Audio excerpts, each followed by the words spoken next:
This is a Wisconsin Sports Zone update. Well, it's going to be a wait-and-see type of week for the Packers on the injury front. That was the word from Coach Matt LaFleur today as they began to prep for their trip to Chicago coming up on Saturday night. He said Christian Watson, Zach Tom, and Ed Williams are all among those that will be given the entire week to determine whether they'll be able to play or not. He said Josh Jacobs also battling through his knee injury. One guy they know they won't have is Micah Parsons, the star pass rusher, done for the year with a torn ACL. LaFleur admitted things would have to change on defense without him. You definitely have some inventory and stuff that we've worked throughout the course of the offseason into training camp. We didn't get them until right before week one. So you got to kind of dust off some stuff and formulate the best plan as you know how. Fortunately, we feel like we have a lot of other very good players that can go out there and execute. It'll be the Packers and Bears on Saturday night, kick slated for 7:20. Turn to the Badgers, starting nickelback Jameer Latimer headed to the transfer portal when it opens January 2nd, likely to end up at West Virginia. That's where his brother, four-star running back Amari, signed as part of the 2026 class after decommitting from Wisconsin. Rural Mutual Insurance, keeping Wisconsin strong. All business owners want the same thing, to make their business succeed. At Rural Mutual, they help that happen. As the third largest writer of commercial business in Wisconsin, they take the time to learn your business so they can properly protect you. Call your local agent today or visit ruralmutual.com. Rural Mutual Insurance, keeping Wisconsin strong. Well, the Wisconsin basketball team on the floor for practice earlier today as they prep for Friday night's matchup against Villanova at Fiserv Forum. The Bucks going to host Toronto on Thursday down in Milwaukee as well. And the Wisconsin volleyball team getting ready for their Final Four matchup against Kentucky on Thursday night in Kansas City. With this Wisconsin Sports Zone Network update, I'm Zach Heil. This is just the bizarre last few series, and they don't go hurry up. Now they're going hurry up, calling timeouts.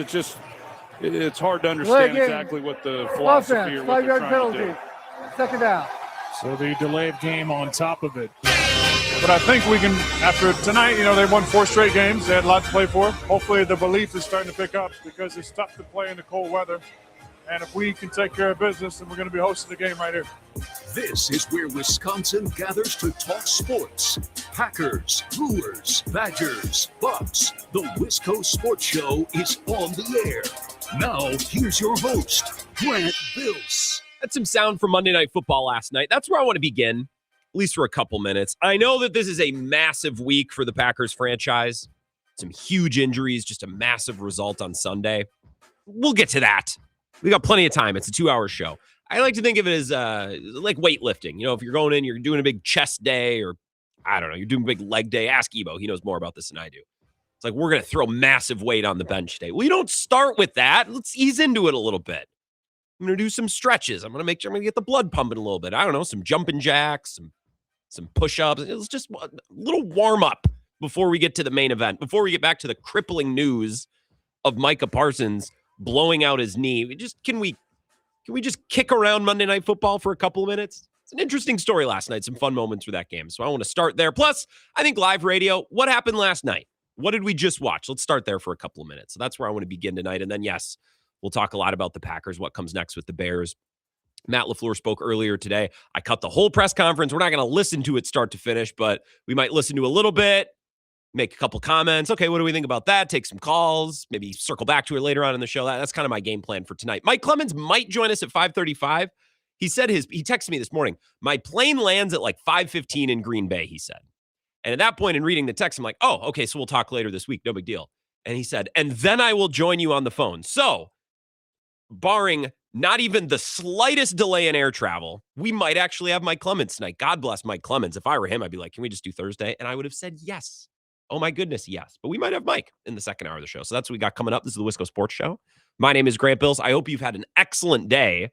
I'm actually excited about tonight's show. Some fun, or maybe not fun, but some interesting Packers things that I want to kick around. But I do want to start with Thursday Night Football. Just a couple random thoughts. I don't know that we talk enough about how bleak Dolphins fandom must be. There's a couple franchises, like, can you imagine being a Jets fan? Or can you imagine being a Titans fan? Like, we all know that would suck. Those franchises never do anything, especially the Jets, right? Like, just hopeless. I think they've hired good coaches. They've drafted good players. but just never, just a sniff of relevant football, not in forever, right? So there's a couple of those franchises we're well aware that would suck. And then there's a couple like sneaky underrated franchises that I don't think we talk enough about how much that would suck. A couple weeks ago, I just wanted to rant about how much I hate the Giants because they're always on primetime and they just stink and they're boring. And every coach they hire feels the same, and every quarterback they draft feels the same. And they just bother me. The Dolphins are another one of those sneaky teams. Now, I think Bill and I picked the Steelers. I suppose I could pull up the picks here. Our picks are so long gone. This has been such a difficult year, and picking games against the spread is hard. So I'm not making excuses. I'm no professional gambler, but we do picks Wednesday night on the Huddle. We both picked Pittsburgh. Okay. I was going to feel real stupid because I forgot. Oh, that's right. If the temperature is even slightly brisk, the Dolphins just can't play football. And I don't think it's just because of Tua, but Tua is obviously a big part of it. Pardon My Take tweeted out this graphic with some stats last night, and I bookmarked it because I'm like, holy crap. Not surprising, but when you see it written out, with Tua as their quarterback, the Dolphins are 0-14 when the weather's under 40 degrees. Again, we're not talking single digits here. We're talking like the third Saturday in October where you step out on a weeknight and you're like, ooh, it's starting to, ooh, yeah, that's right. That's a little bone chilling. I forgot what that felt like. Like that kind of temperature. The Dolphins just cannot play football. They're 0-6 with Tua as a starter when it's 40 degrees or colder. That streak extending farther back beyond Tua. Again, I said it was more than Tua. And the Dolphins are now in the middle of their 25th straight season without a playoff win. It would suck to be a Dolphins fan. And you heard a little bit of that conversation from Troy Aikman. I'll play that cut one more time. It was in the intro. At the end of the game, you could clearly tell that Troy and Joe, who are completely and totally unfiltered on ESPN, which I really enjoy. They're my favorite booth, America's booth, as I like to call them. You could tell they're like, what are we doing? This game's been over for an hour and a half. Can we just get out of here? This is just the bizarre last few series, and they don't go hurry up. Now they're going hurry up, calling timeouts. It's hard to understand exactly what the philosophy or what they're trying to do. Second down. So the delayed game on top of it. One more thing I love, and you don't get this every week, but you get it here and there, where there will be a call that's made that's really lame. Even if it's not an incorrect call, you'll just get a call where you go, really? And Troy Aikman will start ranting about it. And then the poor schmuck that ESPN has, who is it, Russell York or Russell Yurt or something? They used to have John Perry, and I don't know what happened to him, but I remember him as an actual referee. Now that I think his name's Russell Yurt, he'll enter the fray and say, well, actually, Troy, here's why it was called. And then Troy will go, oh, okay, shut up. I disagree. Anyways, listen to this last night. This is after Jordan Brooks nailed Pat Freiermuth short of the first down, stood over him, nothing malicious. If you weren't paying attention, you might not have even noticed it, but they throw a flag, and it was on third down. It extended the Steelers' possession. It's the blitz. Some back out. Freiermuth makes the catch, and he gets popped. And it's Jordan Brooks who delivered the hit to avoid the first down. And now a flag comes in after the play. You saw Brooks and Freiermuth get into it a little bit. We'll see who it's against. Yeah, if this is a penalty on the Dolphins for taunting or after the play, this is going to be unbelievable. We saw Jordan Brooks on the sidelines after the last touchdown Troy's already mad by Pittsburgh, and he was pretty worked up. And you could tell he still is based on the hit he put on Freiermuth. After the play, unsportsmanlike conduct, taunting, defense number 20, a 15-yard penalty, first down. That is number 20's first unsportsmanlike conduct foul towards potential disqualification. We'll go back and take a look at the end of this play. Here he comes in at the end of it with the hit on Freiermuth. I personally didn't see anything after the play, but we'll take a look at it and see if we can't follow it. I know the official that threw the flag, he was quite a ways away. Yeah, Troy, it was number 20 standing over him. That's a point of clarification and emphasis from the competition committee. They want that call. They've instructed officials to call it. That's ridiculous. I mean, that's not much. I love Troy so much. That's not much at all, in my opinion. I don't know. I think it's a terrible call. I love I'm not Troy. excusing the behavior. Just don't think there's enough there. I love how they bring in the poor nerd whoever, I think his name's Russell Yurt, unless they change. I don't know. They don't put him on video on ESPN. I could do without the rules analysts. They don't seem to add anything, but the analyst will hit Troy with something like this. That's a point of clarification and emphasis. Take the point of emphasis and shove it up your ass, man. Yeah, that's terrible. I don't care. Go back to your locker as he stuffs the nerd back in his locker. I had fun watching Rodgers last night. Rodgers in a win, always very happy, always very jovial. Sometimes in a loss, he can maybe be a little bit more demonstrative than you'd prefer. Sure. But watching Rodgers last night, I'm like, man, this is one of many reasons we still love football more than the other sports in this country, is because Aaron Rodgers is what, 42? I actually don't know. 42, somewhere around there. He doesn't need to be doing this.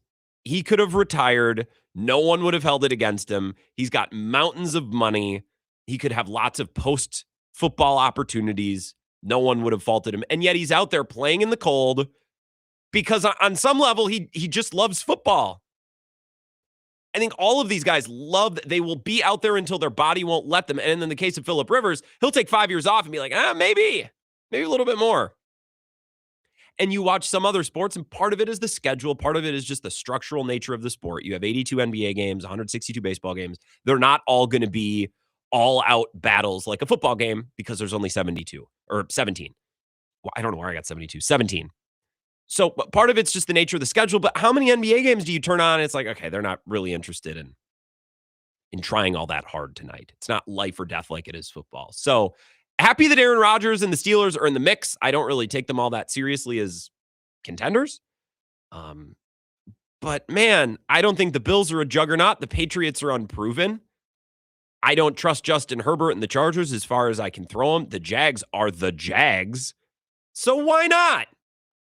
You get a 1-hour game on any given Sunday. Why couldn't the Steelers, get a couple of turnovers, get a big explosive play on offense, and all of a sudden they got a shot to upset somebody on that given Sunday? That's how the sport works. So I'm happy that the Steelers are relevant and they're in the mix and they haven't tailed off maybe like some would thought. Part of that is the Bengals and the Ravens kind of being stinky. Sure.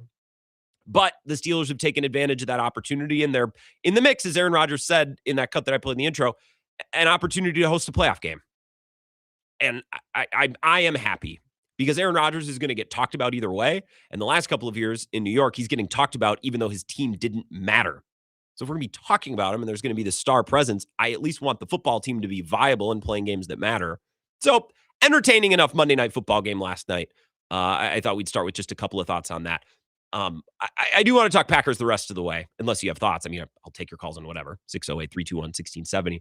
I must admit, I must find myself here a bit confused because I've been listening to lots of shows, lots of podcasts. I produce Bill for 4 hours a day, so that's 4 hours of content. I'm essentially listening to Bill's show for 4 hours a day. I do chime in occasionally, but I'm listening to what callers and commenters and guests have to say. And I must admit, I find myself a little confused because it seems like most of the Packers talking points so far this week have been Jordan Love centric. Well, now we see what Jordan Love is made of. Well, now we really see what Jordan Love is worth. Now we see if Jordan Love is really the guy. Now we see if he's worth that contract. And don't get me wrong, like every week and every season is a referendum on a young quarterback. We're always expecting, that's how the NFL works. We're always looking forward to the next game. Every week is a must win.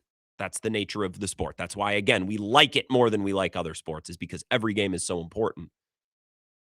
But Jordan Love has now been starting for the Packers for 3 years, almost 3 years, 2.7, 2.8 years, whatever the number would run out to. We've seen him play a lot of football. We've seen him at his worst. We've seen him at his best. We've seen him when he's injured. We've seen him when he's healthy. We've seen him with a supporting cast that's really clicking. We've seen him with a supporting cast that's banged up, or in the case of, early on in his rookie year, playing with a bunch of kids at wide receiver. We've seen him in lots of settings, and we've seen him play good and bad, play healthy, play injured. I find myself a little confused by so many people still being unsure of Jordan Love. And I'm not telling that you should have the utmost faith and that he can take this team to the promised land, and if you don't think that, you're an idiot. No, that's not what I'm saying. You can have whatever conclusion you have about Jordan Love. I'm confused as to why so many people are so unsure of the player that he is.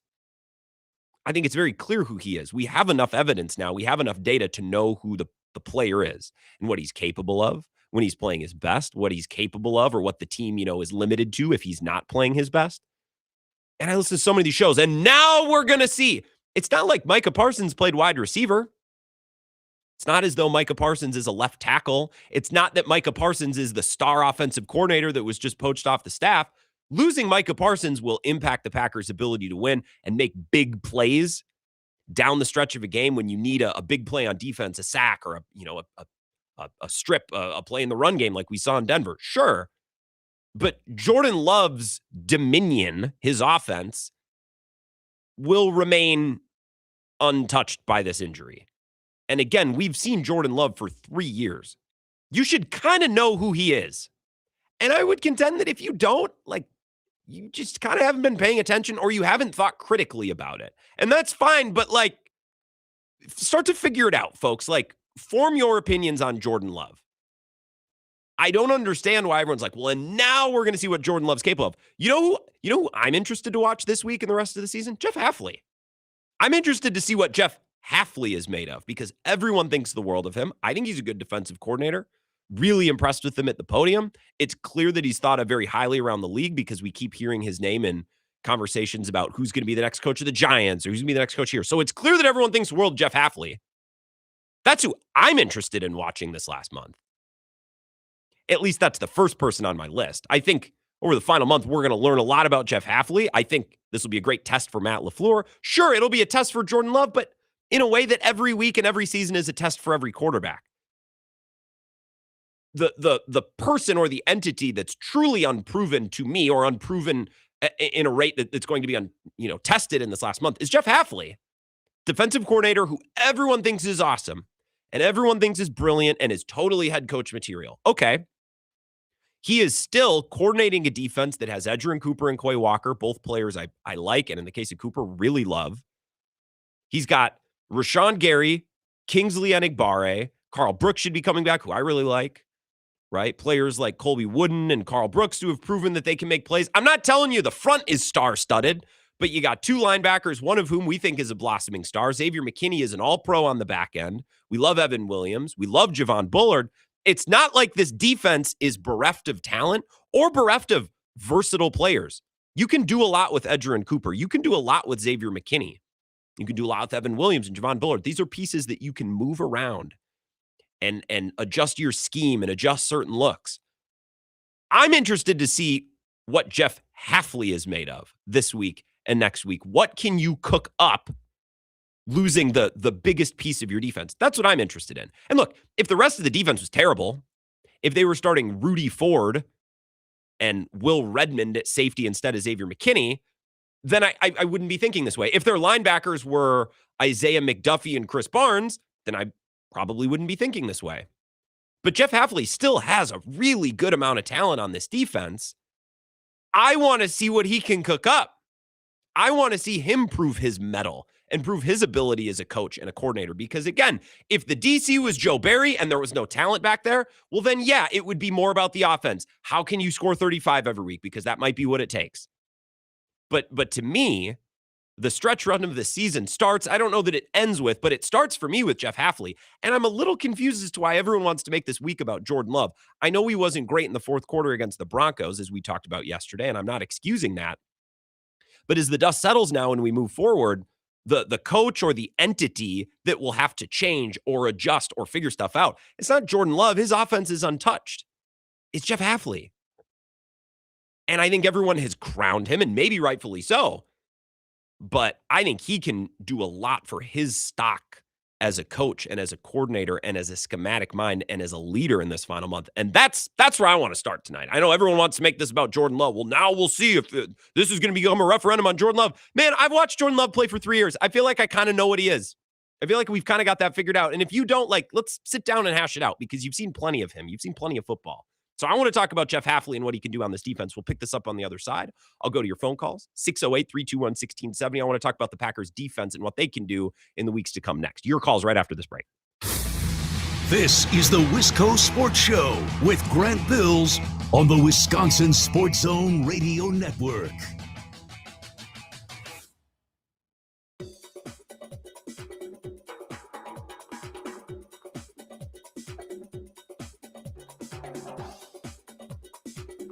The Wisco Sports Show will resume in 3 minutes.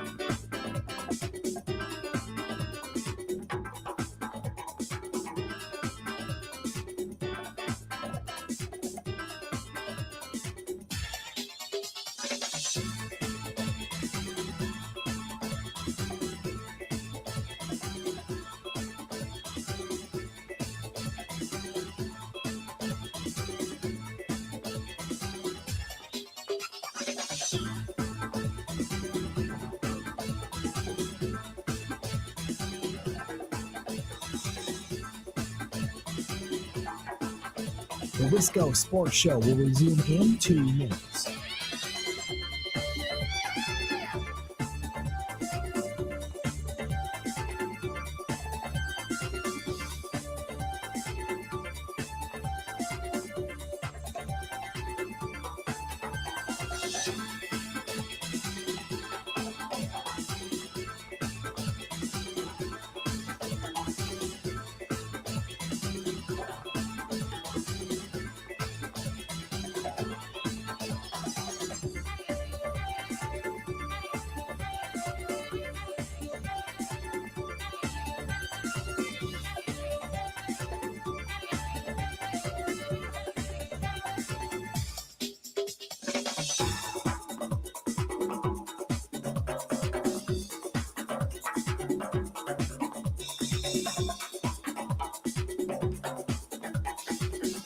The Wisco Sports Show will resume in 1 minute.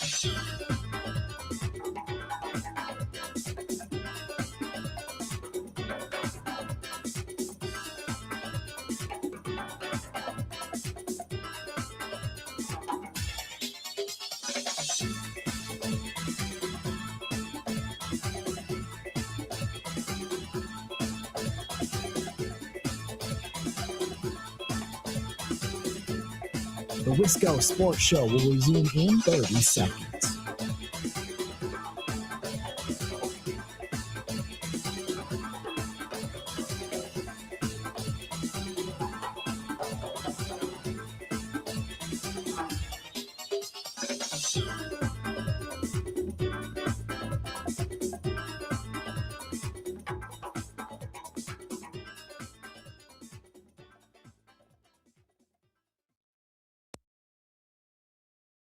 You gotta use the momentum you have. You just gotta go from there.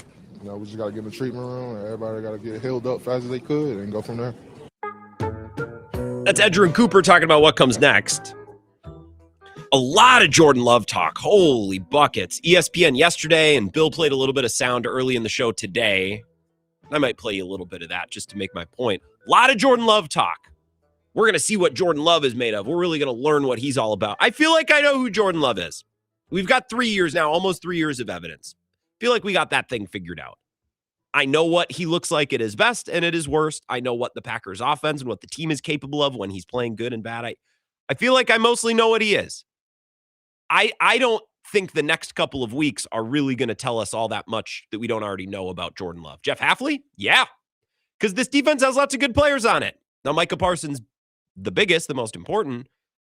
But I'm interested to see what he schemes up because everyone thinks he's the next head coach. Everyone thinks he's the man. And I think he's good. But then let's see it a little bit. What can you do with Quay Walker and Edgerrin Cooper and the remaining players on the front? And Xavier McKinney on the back end, who's no Rudy Ford, right? Like the personnel has gotten a lot better on this defense in the last 3 years. So I want to see what he's capable of and what he can cook up in the film room this week and at practice to revamp a lot of things. How can you create pressures without your biggest pressure creator? How can you use players on the back end like McKinney and Bullard and Williams whenever he's able to come back to force more turnovers because they're going to need to. All right, to your calls. We got 3 of you waiting. Thank you for waiting. 608-321-1670, Wisco Sports Show. Who's this? Grant, it's Corey out of Marshall. Hey, Corey, how you doing? I'm doing great. You know, it's funny, you went over the Monday Night Football deal first here, and you had mentioned it earlier today about how it must suck to be a Miami Dolphins football fan because essentially whenever they get above 40 degrees, they just wilt. Yeah. There was a time back when I was younger, which is a while ago, like 30 years ago, Dolphins won games in the snow. One of the more famous ones would be the Thanksgiving game against the Cowboys in Dallas when they had a snowstorm, and it snowed on a field on the inside because they had a hole in their roof. And good old Leon Lett decided to try to recover a missed field goal, and Miami got a second chance to kick it, and they won. And so, yeah, things change, things remain the same. But regardless, to your point about the Packers this week, you know, if you're a Sopranos fan, Tony Soprano once said, remember when is one of the laziest forms of discussion there is. The old, and I tend to agree with you. I've been kind of, I've known what Jordan Love is. He's a top 10 quarterback that has a gunslinger mentality like Brett Favre. He looks different. It's going to be done differently than what Brett Favre did because you can see sometimes he'll make mistakes, like he said in the past, or there's an interception. You're like, boy, where did that come from? But I would agree with you, Grant. It's just I'm going to say it's a lazy form of discourse when people really don't know what else to talk about. So we'll leave that aside. Yeah. I tend to look at Jeff Hafley as kind of proving himself as a D coordinator. I go off the board a little bit and say that this is going to really show us what they've got in LVN and Rashawn Gary. Yeah. Rashawn Gary's been said rah-rah guy on Sunday, and like yesterday, he's like, you just watch what happens without Parsons in there. And I'm thinking to myself, okay, so are you telling me you've just been watching him do all the work? Like Michael Jordan, when they used to stand around and wait for him to do something? Because if that all of a sudden he like blows up and becomes awesome, that'll be great. But at the same time, like, that's bizarre. So I want to see how that defensive line kind of responds and says, okay, we're not just a bunch of scrubs off the bench. I want to see if they've got some cojones to say, you know what, the Bears took it 2 weeks ago in the run game to prove without Parsons in here. Let's prove what we have on our backsides. Edge Cooper, he don't need to prove anything to me. That guy's going to be a Hall of Fame player. Cowboy Coop. I can see it right now. You can see the speed, the versatility. He's one of those chess pieces on the board, Grant, that's a difference maker. When that's why I kind of look at like Hafley, like you can scheme everything you want, but you need players that can make a play when the scheme breaks down. Yep. And doesn't have to have directions to what to do. Yeah. Edgerrin Cooper's one of those guys. When there's Micah Parsons was too. When there's a play in the open field or a ball that's up in the air to go grab. And Corey, I'm going to cut you off there because that was really good. I want to hit.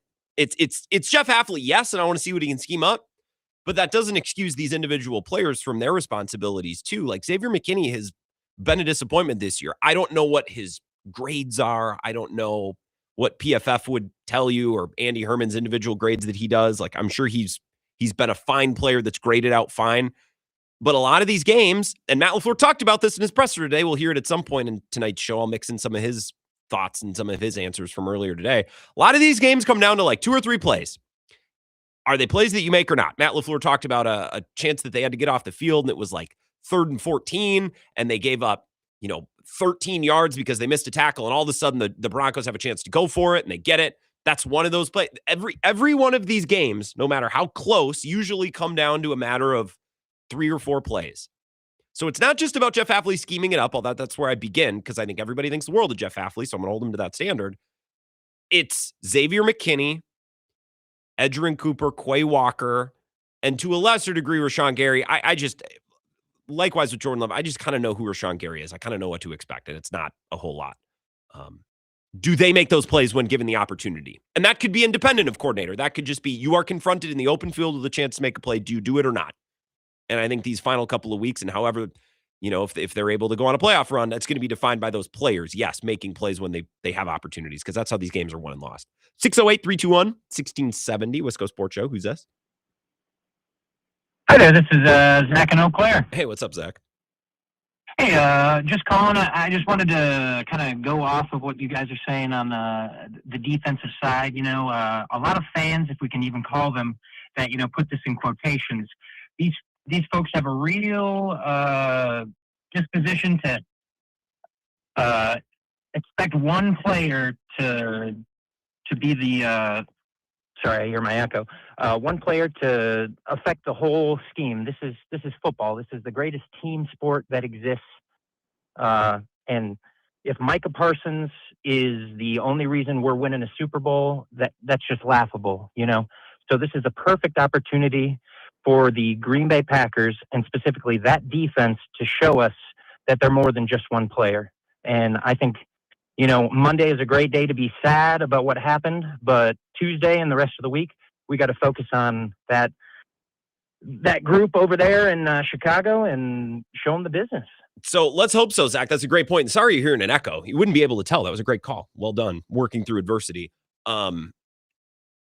I am with you in that I think too much dirt has been thrown on the Packers as dead contenders. Like Frank Schwab at Yahoo, Bill referenced a story earlier. NFL Panic Meter, Packers championship dreams might be done after Micah Parsons' injury. They're hurt, but I thought Vagabond John, I'll give him credit, maybe the best thought that anyone delivered on the show yesterday, way better than anything I said. It's like, don't the Packers just kind of feel like another team in the bunch now in the NFC? Like the Niners are just as banged up.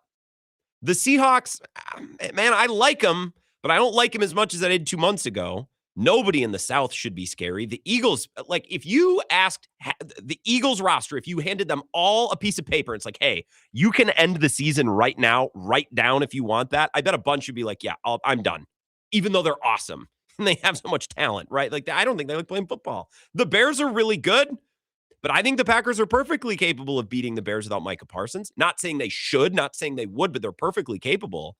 Like, yeah, I'm with you, Zach. It's a huge blow in that you lost a player who has the capability of making massive game-changing plays. Like Clay Matthews did in 2010 or like Reggie White did in the Super Bowl run. And I don't like throwing the Reggie White comp around, but you know who throws it around all the time? Tom Silverstein, Pete Doherty, Mike Clement. Like those guys are very comfortable throwing it around. So I'll throw it around too. He's that type of player who has the capability to make those massive plays when a game is on the line. It's not to say that Edgerrin Cooper couldn't. It's not to say that Brenton Cox Jr. couldn't. It's football. Weird things happen. So, Zach, I'm with you. It sucks. It's a real kick in the beans. But I still think this is a really good team. And the most important part of this conversation is I don't think there's a juggernaut in the NFC. The closest thing might be the Rams, but I don't think they're perfect. I don't think they're I don't think the Rams right now, I don't think the Rams are going to run through the playoffs and make the Super Bowl. And we all think, well, obviously it was them all along. Maybe like we saw with the Eagles last year. The Rams could end up in the Super Bowl. They were my pick before the year. But I don't feel like the Packers, even without Micah, are drawing dead against anybody. So that has to be taken into account too. If there were like, if Josh Allen was on a loaded Bills team and Patrick Mahomes on a loaded Chiefs team, and that was the conference in which the Packers were currently playing, and that conference doesn't exist because Mahomes is dead and, the Bills are middling, but Josh Allen is awesome, then I'd feel differently. But I don't think they're cooked as a contender at all. It's going to be a lot harder, but I don't think they're cooked. 608-321-1670. One more call here, and then we got to get a break in. Wisco Sports Show. Who's this?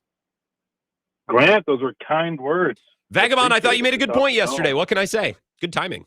Well, let's try to ruin it today. Hey, I'd love to spend a day in Corey and Marshall's mind, right? Like, I don't know how you can watch last year the Packers giving up 30 points to every good team they played. And sure, they had a great effort against the Philadelphia in the playoffs. I'll give them that. But I don't know how you watch last year with that schedule getting pretty much the same defensive results as the year prior when you're specifically Corey and Marshall thinking, oh, my God, that's the worst defense I've ever seen the year prior. And then last year, seeing pretty much the same damn thing. This year, they add a generational superstar, one of the best players this game has seen. And all of a sudden, it's like, yep, I'm 100% bought in on the defensive coordinator. I don't get that. Like, someone's got to explain that to me. Because I'm still on the fence, and I agree with you. I don't think you should be on the fence about Jordan Love. I think it's perfectly acceptable to be on the fence about Jeff Hafley. Again, they gave up 30 points to every good team they played last year. So now you have the pressure. They're playing a good team this weekend, right? Could you imagine if we're talking on the phone next week and the Packers give up 30 points? There's going to be a conversation about Jeff Hafley, 100%. Because like you said, this talent compared to 2 years ago is a hell of a lot better all over the field at every level of the field, right? Maybe defensive tackle losing Kenny Clark, you have an argument there, right? But every other spot, they've improved or gotten better, and we know that. So, yes, it's not just on the coaches. The players have to show up, but the talent is higher everywhere, right? So you can't expect, one player here or there to drop. It's a unit, to the previous caller's point. So I look forward to looking at this season through the lens of it. I still think it's going to be a fascinating conversation if they go into the playoffs and they lose another game where the defense holds their opponent to 24 or fewer points. There you go. And Matt LaFleur scores 17. And now we're going to have the same damn question 4 years in a row where it's like, okay, we get to the playoffs. The defense holds up their end of the bargain because I do think Jeff Hafley has the potential, not proven, but the potential's there. And then Matt LaFleur is sitting there with 17 points and Christian Watson that, doesn't have an impact. And we're having the same conversation again. So that's kind of where I see things going. But to your point, Jordan Love, we know who he is. He's a quarterback that can get a team to a Super Bowl. I believe that. I think so. Can Matt LaFleur scheme it? That's the question. Well, and it's funny, Vagabond John, that's a good call. And I'm gonna let your commentary go about the defense last year versus 2 years ago, because I think they were a better defense last year. They had some of their worst performances against some of their best opponents, but some of those opponents were awesome. Like the Vikings were awesome, and the Lions offense was awesome, and the Eagles were awesome last year. So, you weight your opponent, but then you also consider the talent improvement that they made last year from the year before, drafting Edgerrin Cooper and signing Xavier McKinney. So I don't want to focus on that. I don't want to focus on that part of it. Big picture, the defense, Eric Branchek said this on Monday on Bill's show. The defense has played their best ball in each of the last 3 or 4 years at the end of the year when it's mattered most. And I expect that to continue.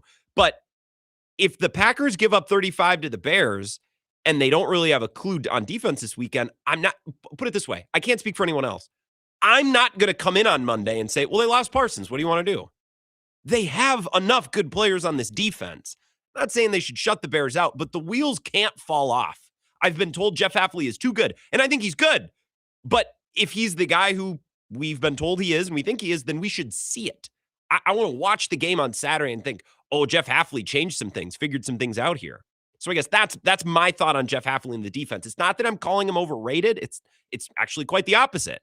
To whom much is given, much is expected. He has a lot of talent, even without Micah Parsons, and I want to see what he does with it. That, to me, is higher on my list of priorities than, do I trust Jordan Love, which is just the topic that just keeps coming back. It's like, didn't we just do this last week? Like, we do it after wins, we do it after losses. We've been watching Jordan Love a long time. I think we all kind of understand who he is. You can have your own opinion, but what I don't like hearing is, well, we'll see what he's made of. We've been seeing what he's made of for 3 years. All right, really quick break. Right back to your calls. If you're on hold, I promise I'll get you right on the other side of this break, and we're going to start to hear a little bit from Matt LaFleur earlier today as well. This is the Wisco Sports Show with Grant Bills on the Wisconsin Sports Zone Radio Network.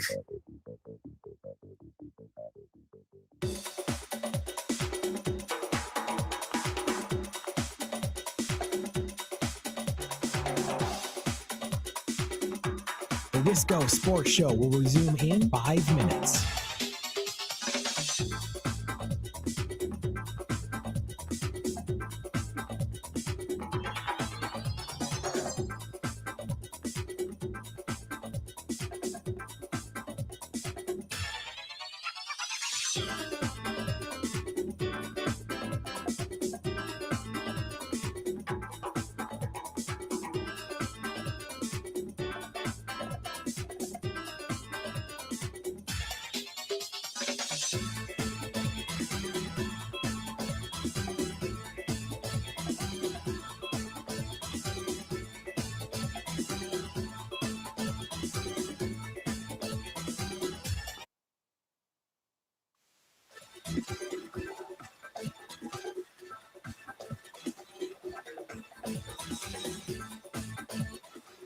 The Wisco Sports Show will resume in 4 minutes.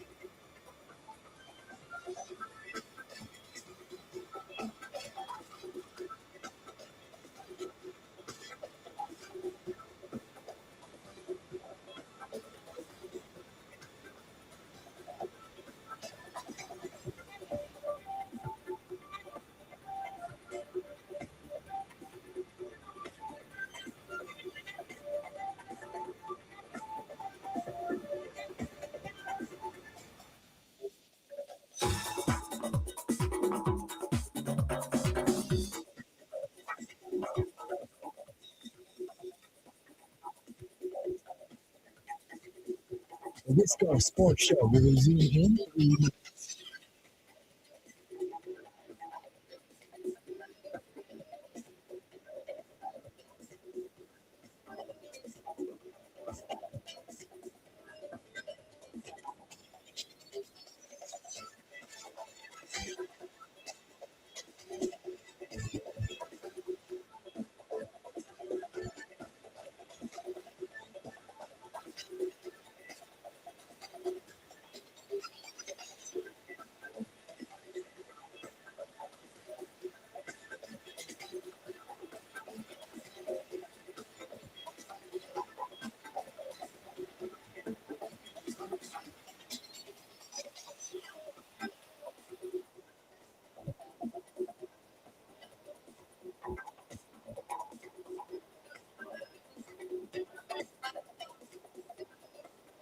The Wisco Sports Show will resume in 3 minutes.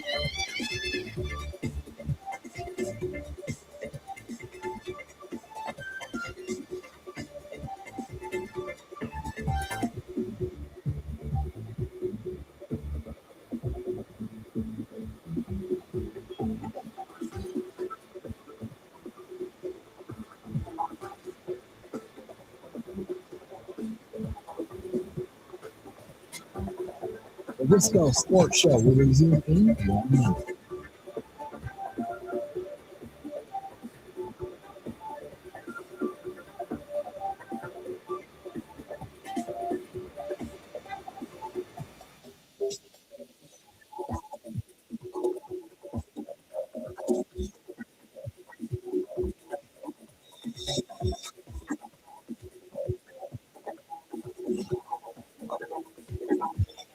The Wisco Sports Show will resume in 30 seconds.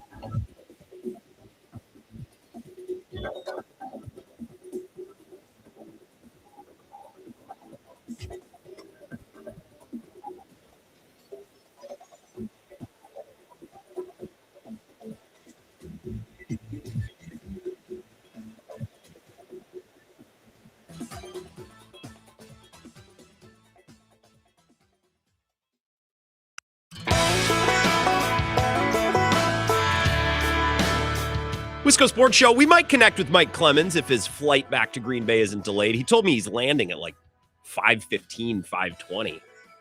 He's like, so if I'm on the ground, I'll give you a call. It's like, Mike, you can take the evening off, but selfishly, I'd love to chat with the guy. I'll give you a Bucks thought before the top of the hour. There was a little headline today that I want to rant on for literally like 2 or 3 minutes. But other than that, we're going to be all Packers. We'll hear from Matt LaFleur a little bit at the start of the 5 o'clock hour as well. Thank you for waiting through the break. Right back to your phone calls, 608-321-1670. Wisco Sports Show. Who's us? Grant, Tony from Texas. Hey, I Tony. had a call when someone said Edgerrin Cooper in the Hall of Fame. Oh, man, let's tap the brakes. Good player. But, really, has Edgerrin Cooper really done that much this year? A couple of flash plays here and there, but not much. But let's talk about some of these other guys that need to step up, because you're saying it's got to be a team game. Guys got to step up. All right, Rashawn Gary. I see Rashawn Gary. He looks very doughy, Grant. No, he's not ripped. You got better abs than this guy, even after a Bill Michaels holiday meal. This guy is not in good shape. He's not living up to his billing. He's way overpaid. He looks He's slow. not doing anything. Then he looks slow, lethargic. I'm sure he's enjoying a spotted cow. He looks like Mike Daniels. I mean, he's not doing much. I love And then Mike you got Lucas Van Ness.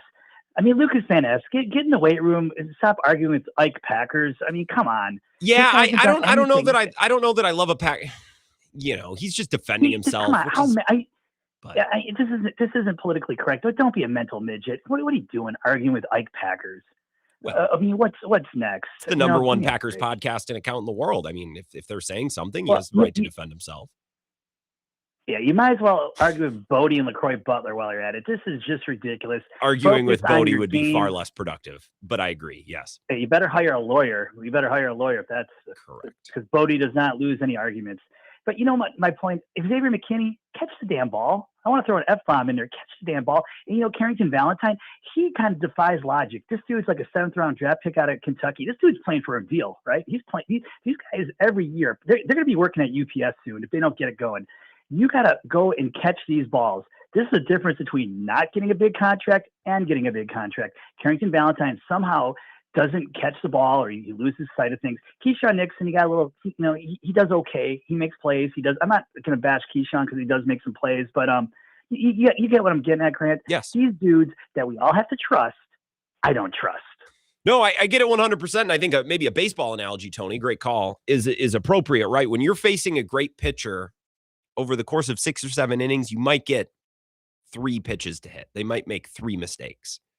And if you foul them off to the backstop, that was your chance. That was your opportunity. And Xavier McKinney getting a ball over the middle, Quay Walker getting a chance to wrap somebody up on 3rd and 14, those are the mistakes. Those are the opportunities. And it falls on Xavier McKinney, Edgerrin Cooper, Quay Walker. I think Bullard and Williams, too. I think we think really highly of those players. So in these weeks to close the regular season, when you get those 3 or 4 opportunities a game to get off the field or to force a turnover, you have to make those plays because Ben Johnson's too good and the Bears are too good.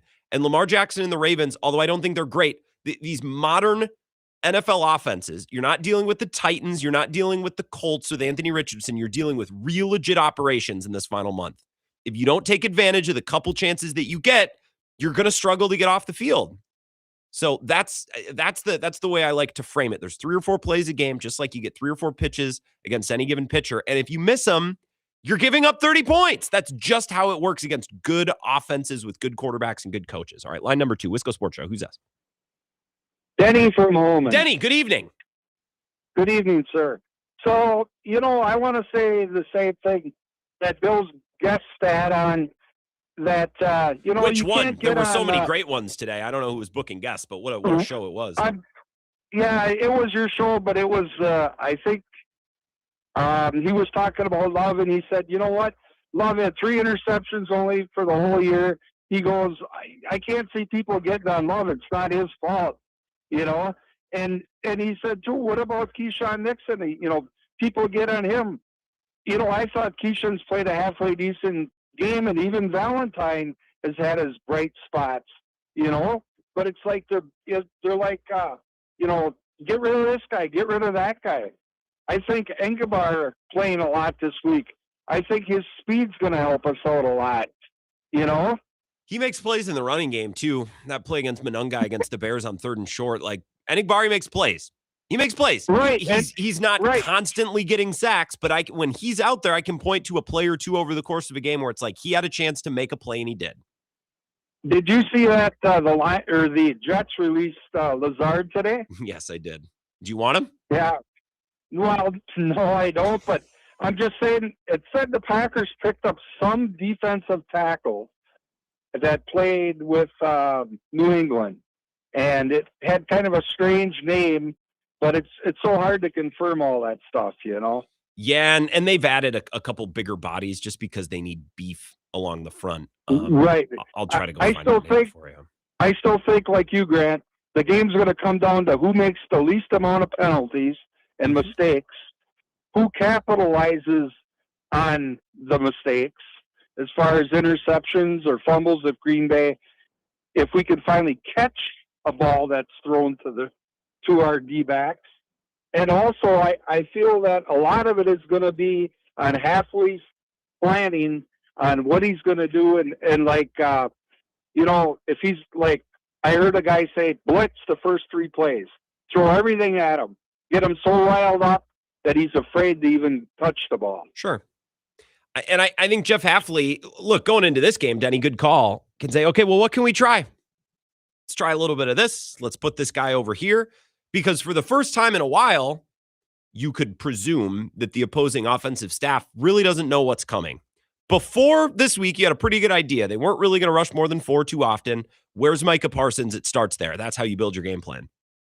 This Saturday, who knows? So I don't know that you need to blitz the ever-living heck out of Caleb Williams. In fact, I sometimes think it's better to keep him in the pocket. The defensive tackle you're probably talking about is Jordan Riley.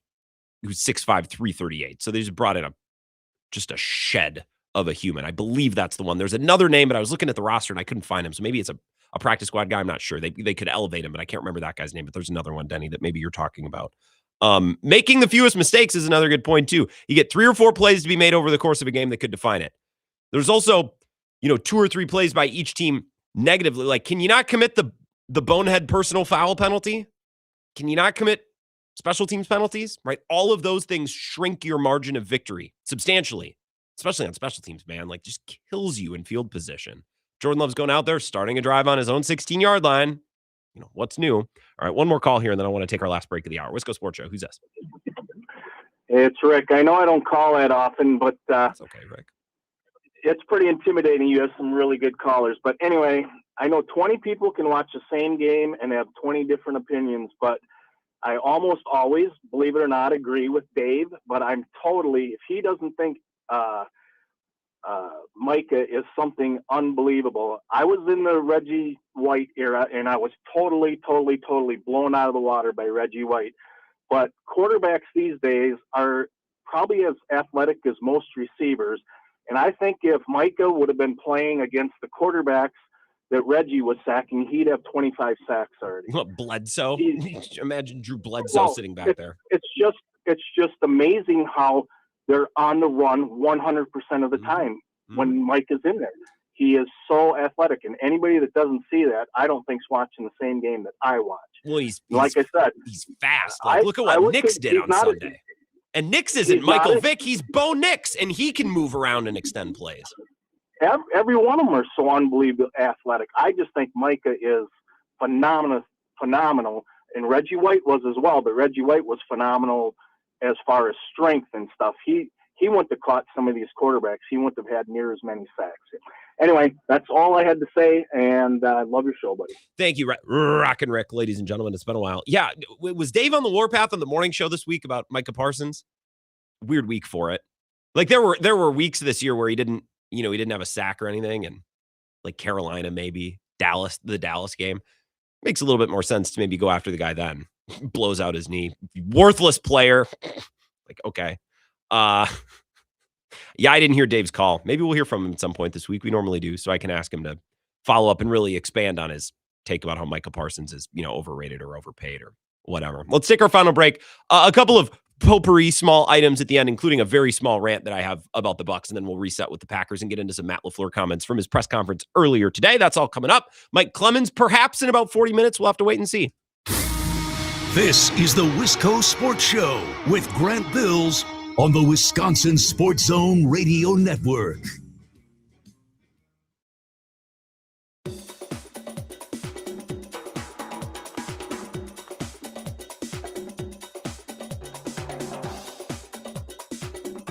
The Wisco Sports Show will resume in 3 minutes.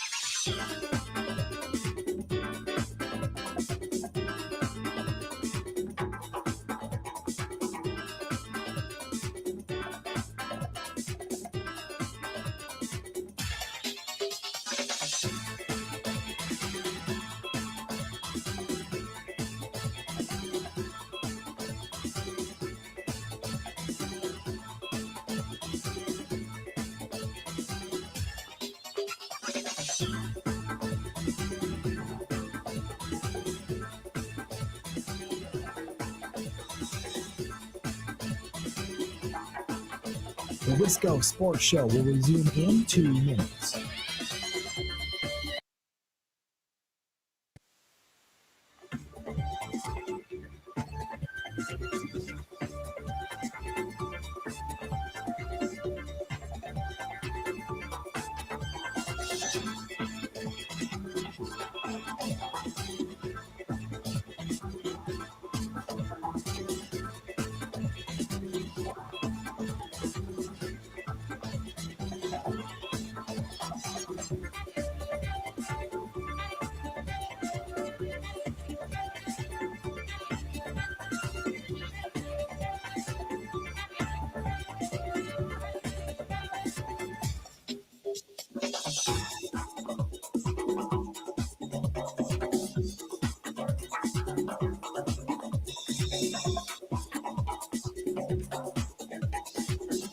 The Wisco Sports Show will resume in 1 minute.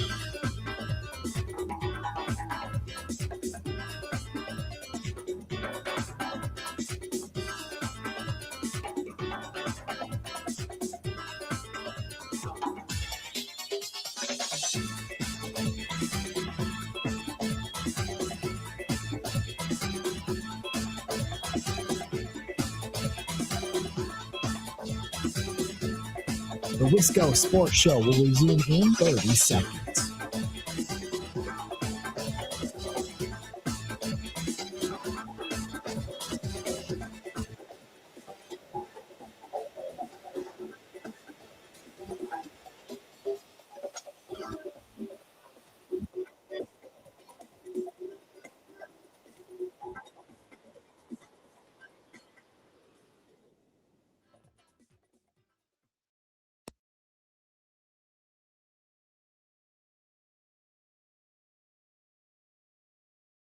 I can't really pinpoint like a drive where they did that. Would play action work better for them?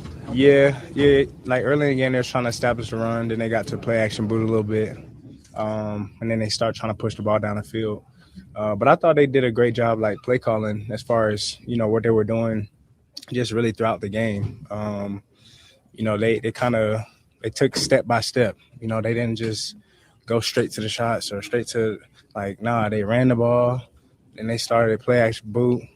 Then they started taking their shots. So, they went up the floor of the game, and they did a great job, to me, of, using the crowd. I think the crowd was a big help for them as well. So, they did a good job managing the game. It's a good team. Xavier McKinney asked the other night about how did the Broncos get the offense going? A lot more play action boot, moving the quarterback out. Well, the Bears are probably going to do some of that too. So good, you got some practice. I would imagine they want to get Caleb Williams on the move a lot sooner than they did in the last matchup because that's when it worked best for him. Couple of texts. Sorry, I've been neglecting the text line. Sorry. This one says, Rye Guy, Grant, I don't disagree. Let's see what our DC has. I'm also interested to see if Love can carry this team with a banged-up offense. A few great games in the spotlight in 3 years doesn't give him a pass. I'm not giving him a pass. He's got more than a few. This is the thing with Jordan Love. Guys, I'm not a Jordan Love fanboy. But to say that, he's had a few great games in 3 years. What are you guys watching? What do you want? Do you want him to be Josh Allen? I'm sorry, he is not that. He's had more than a few good games over the last 3 years. Todd in Green Bay. I agree, Grant. Get 57 on the field. Who is that? Just names, please. Packers 57. Who is that? Brenton Cox. Okay. He has a lot of talent to win games. Well, he's been hurt, so I think they are going to get him on the field. Rodgers had the same struggles as bad production at crucial times as Love in big games. Matt LaFleur needs to show us what he's made of. Every game is a playoff game. In fact, it's Denver outcoached Matt LaFleur. Not early. Matt LaFleur was shaking his ass up and down the field until guys started getting hurt. Now, criticize him for what happened next, but he was throwing fastballs early. Every game is a playoff game. They scored touchdowns. We kicked field goals. Jordan Love missed Romeo Doubs on the 1 yard line. Take it up with him, not the coach. Jordan Love is a superstar and can play in tough situations. The real offensive passing scheme and play caller, Matt LaFleur, has proven to be less than that. I would disagree. Jordan Love missed throws early. Todd in Green Bay. And I love Jordan Love. Gordon Lacrosse. Around 10 years ago, someone came up to my friend and I when we were at a festival. Rodgers is on the screen, and the guy said, wow, you guys better enjoy this because the Packers will be like the 80s after he leaves. I still think about that a lot because Jordan Love is the answer to that. He's kept the Packers relevant. Had the triple crown of finding starting quarterbacks the last 30 years. Do you really want to be the Browns? I'm not sure what you're getting at. I agree, though. And I said that when we were wrapping up the Rodgers era. It would drive me nuts. Remember that obnoxious video Kyle Brandt did? It's like, Packers fans, let me be honest with you for a sec. When Rodgers is gone, you guys don't understand how rough it is out there. Well, it turns out if your team isn't run by morons and you have a good roster and a smart coach, turns out it's actually not boom or bust. Turns out it's not, you lose your Hall of Fame quarterback and you suck. So I'm with you. But I would have been with you a couple of years ago. Johnny Driftless, one last text. Season has a lot of parallels to 2010. You may remember that season because we won the Super Bowl. In fact, I do remember that year. These injuries, just another parallel. Finley, Barnett, Ryan Grant, Burnett. We lost Chuck and Dede in the championship. Yeah, they had Clay Matthews and Chuck Woodson, though, still. All right, hour 2 next. Zach's update first.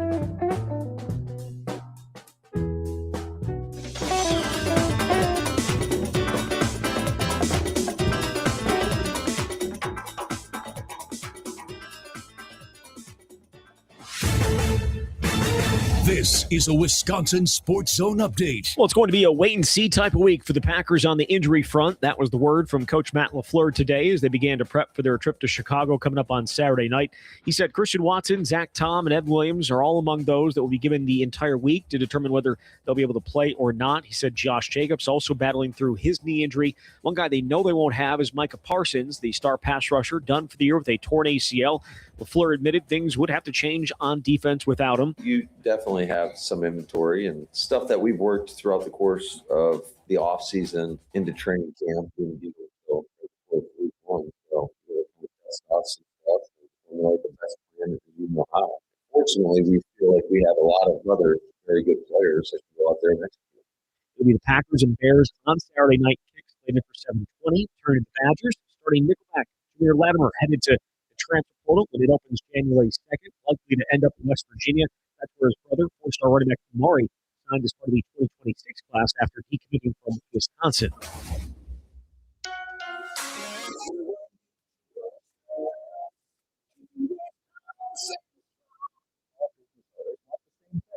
Make their business succeed. At Rural Mutual, they help that happen. As the third largest writer of commercial business in Wisconsin, they take the time to learn your business so they can properly protect you. Call your local agent today or visit ruralmutual.com.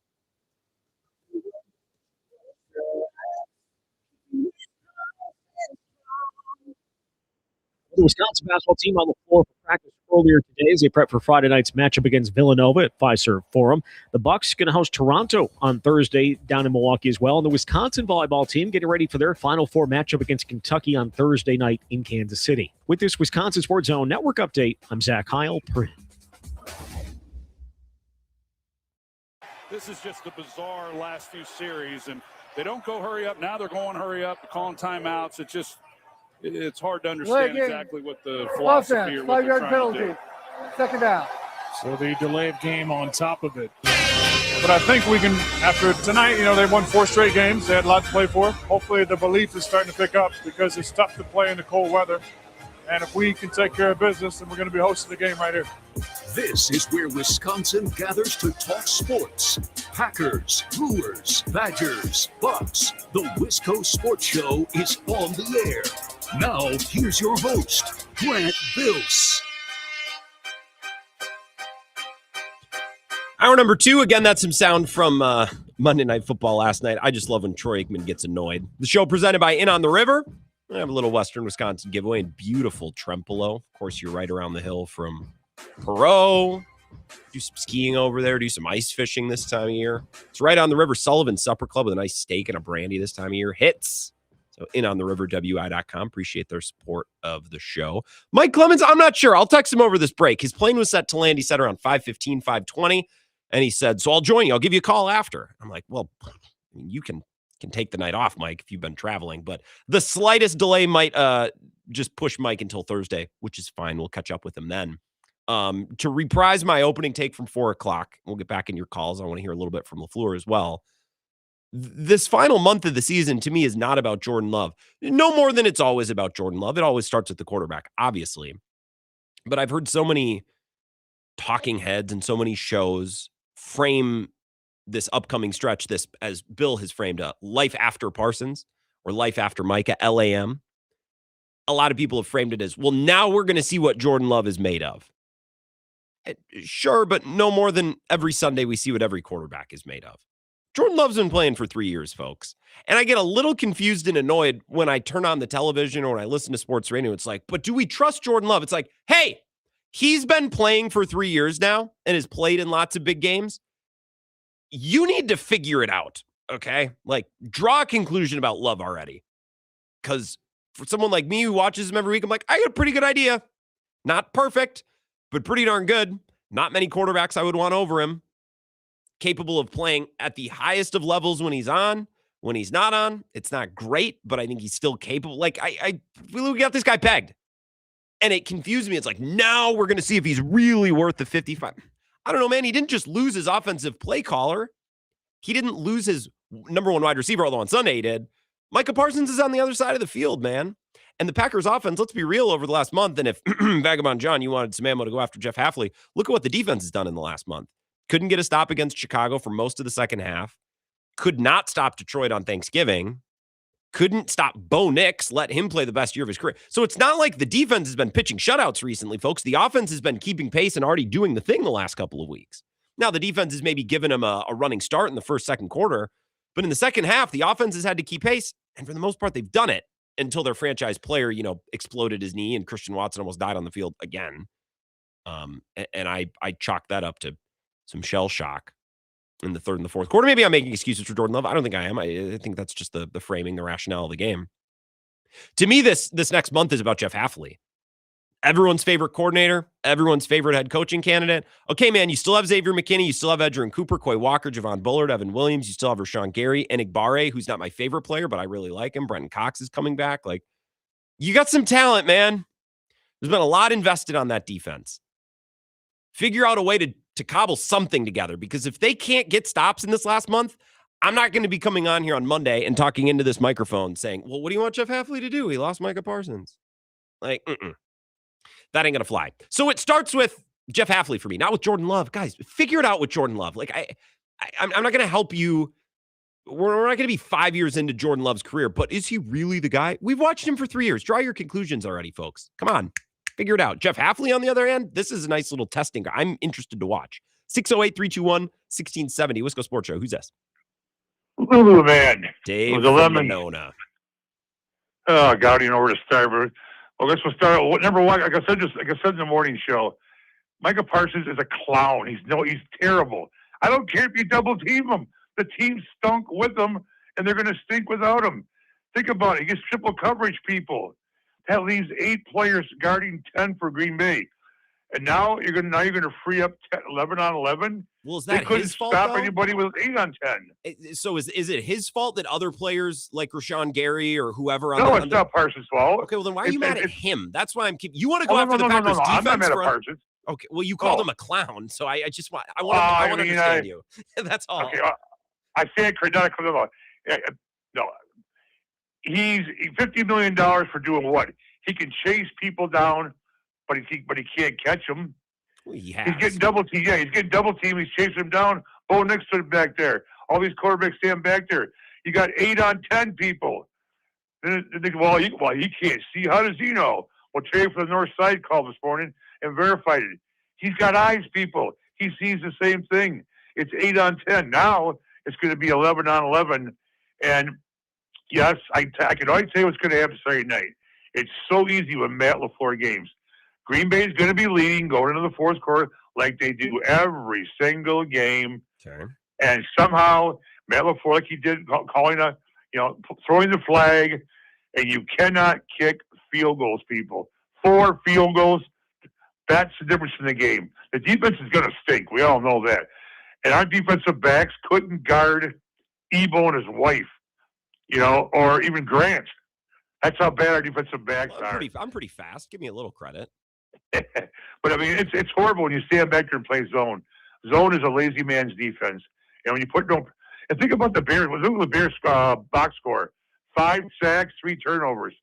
I wonder if Green Bay's got 5 sacks in the last 5 games. And how many turnovers? People, it's going to be. I mean, you're going to make the playoffs. And it's going to be the same thing year after year until Matt LaFleur's gone. They clean house. But hey, my other comment is, did I hear Zach mention that there could be up to 40 people coming to the transfer portal? Yes. And we continue to keep this SIHT show as our coach. 40 people. And I don't care if you're going to add $30 million to the payroll. 40? You're going to have this guy handle the bank account? Well, they have to. They lost so much of their recruiting class. I know. That's what I'm saying. And you're going to have a guy who the last 3 years who's been absolutely horrible at talent evaluation and scheming. This is a guy that's going to bring in up to 40 people with that payroll. Yeah, good luck with that. Thank God they're playing like 5 schools for the blinds and soup for the deaf next year. And but 40. I mean, that's just amazing that McIntosh still continues to have this guy on the roster. And finally, my man, Greg Gard, you better get it together, buddy, because this team's gonna not even make the NCAA tournament if your players can't play on the road and guard anybody. You better get it together and start shooting some of these millionaires until you can take their money away. They don't care. They got a pocket full of cash and they're on State Street. As long as they can buy their women and drink their alcohol on State Street, The they KK don't Club. care. The KK Club better draw the line. Yeah, exactly. And they better draw the line as long as they got their cash. Seriously, do you really think they care? No. Well, they millions of dollars. They don't care. It didn't, Dave. I'm going to let you go because there's a million things I don't want to hit there. Great call. Nice to hear from you always. It's funny. Micah Parsons is a clown, and then I'm like, well, wait a minute. And he's like, okay, well, not actually. I appreciate the showmanship, always, Dave. I love how you say KK Club because I believe the youths in Madison say KK because it's the college club. College spelled with a K. But when you say KK Club, like it defeats whatever. It's just a little it's been that way for like 3 or 4 years now, Dave, and it still cracks me up. The fear with Badgers football, by the way, and then we'll go right back to the Packers, is what so many have talked about. I heard Dan Katz, Big Cat, Barstool talk about this. It's like what's going to happen is they're eventually going to have to make a change anyways because it's not going to get better next year. Even though they invest more, they're going to continue to go down this Luke Fickell road, only to then have to make a change eventually because he's clearly not the right guy, and then they'll be even in a worse spot. And it's hard to argue with that. That's the nightmare. Is they invest more and they go and spend on a quarterback. And then we watch next year and it's like, okay, so Fickell's still not the guy. Now the program is a year worse and you're in an even worse spot now trying to make a hire. So I get that completely, but we're not talking Badgers basketball right now or Badgers football, even though maybe we should talk Badgers basketball. Holy crap. On the Matt LaFleur of it all, the, kicking field goal, you can't kick field goals, you go for it. Man, if he didn't take the points and then, if he doesn't kick those field goals and they go for it and they don't pick it up, and then later in the game, be nice to have 3 points right now. Like I just can't with some of the field goal fourth down stuff. I was fine with the field goals. Had they gone for it and not got it, whatever. Like sometimes you just have to be okay with the choice. Sometimes there's no perfect choice. I try to talk about this. Also early on, as great as Jordan Love was through the first 2.5 quarters, one of the moments where he wasn't perfect? He had Romeo Doubs on the goal line, threw it behind him. Would have been a touchdown. They settled for 3 instead. So that's not Matt LaFleur's fault. Great play call. Guy was open. Jordan Love just missed the throw by a little bit. So it's not always Matt LaFleur. Now you want to complain about the shot play? I think I'm coming around to the haters of the shot play. I don't really like that. They did it in the second half against the Bears. They did it. It's like, man, you're in complete control of the game. Well, he's going for the kill shot. You know what's a kill shot? A nice 6-minute touchdown drive that sucks the air out of the stadium. That's my type of kill shot. Just a random assortment of thoughts building off Dave's call there. One more call, and then we're going to get into some Matt LaFleur audio. Wisco Sports Show. Who's this? This is Louie in Eau Claire. Hey, what's up, Louie? Hey, Grant. So I caught just a little snippet earlier during Bill's show about Goody and kind of assessing what kind of job he's done. And I agree, he's done a really good job of accumulating a talent and a talented roster. Mm-hmm. I don't know if he's really assembled a team to compete for championships, though. And my only distinction between the two is there's 2 players on the Packers roster who are 30-plus years old. They're the kicker and the long snapper. When you look at all the recent teams who have won the Super Bowl, take for the Eagles, for example, Lane Johnson, Brandon Graham. Mm-hmm. Chiefs, for example, they got Chris Jones, they got Joe Tooney. Not just guys that are just eating up a roster spot. Not an Allen Lazard, Randall Cobb. Hey, this guy's 35, but for old time's sake, we're gonna keep him around. But they actually have some guys who have some veteran chops. There's a lot of cliches in football, veteran leadership, yada yada yada. Leadership is a stick route for 11 yards on 3rd and 9. But you said yesterday you thought the moment got too big for Jordan Love towards the end of the Broncos game, just with the injuries and kind of the chaotic nature of it. Looked overwhelmed. I kind of felt like it was too. I thought kind of the whole team looked that way. When you look back at the 2010 Packers, they had Charles Woodson, they had Donald Driver. Back to '96, they had Eugene Robinson, Roy Butler. It was riddled with veterans, even back to 2010. Chad Guys Clifton, who Mark Tausch. assumedly don't get overwhelmed. Is that the point that you're making? Because that's a good one. I will help you make it if you're not going there. You're right. Yeah, and it just feels like we're just short a couple of guys who have kind of seen it all, done it all, can still play. And I feel like that's what this team is missing. So, Louie, I have to commend you. I gave Vagabond John the call today yesterday. That's a great call. I'm going to let you go, Louie. For all that has been discussed about Matt LaFleur and Brian Gutekunst, this is a conversation that started when Ed Policy took over in June. I don't even remember when it was. This topic has been revisited and revisited and then put to bed and then rose from the dead and approached from 6 different angles, 7 different angles. This topic's been a horse that's been led to water, forced to drink, shot in the head, and then beaten to death over and over again. Beaten after the death. You're beating a dead horse. We have been talking about, have Brian Gutekunst and Matt LaFleur deserved a contract extension? Have they earned it? Should Ed Policy give it to him? We've been talking about this for months.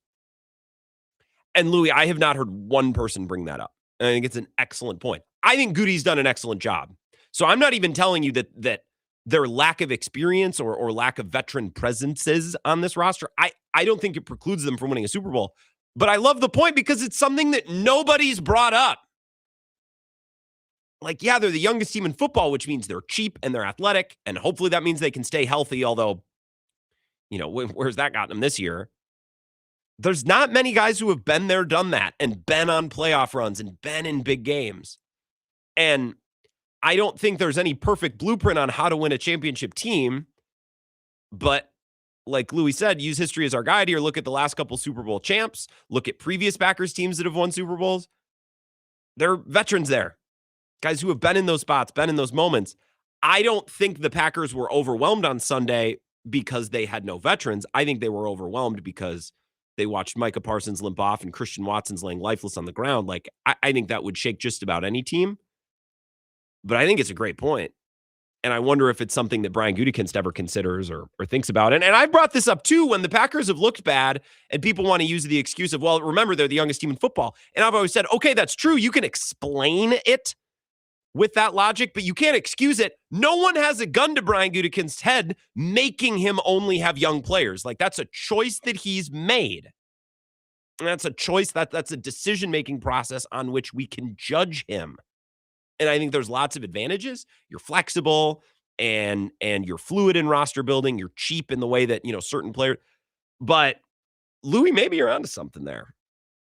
2 great calls on back-to-back nights that made points better than anything that I've said. So we're going to take a break here. 3 minutes. We'll come back. I'll take another phone call. We'll hear a little bit from Matt LaFleur, including what I thought was the best cut of his whole press conference today. Not sure. I'm going to text Mike Clemens as well because I don't know if we should expect him. I don't know what's going on with his travel today, but I'll check in with him over this break. More of the show next. This is the Wisco Sports Show with Grant Bills on the Wisconsin Sports Zone Radio Network.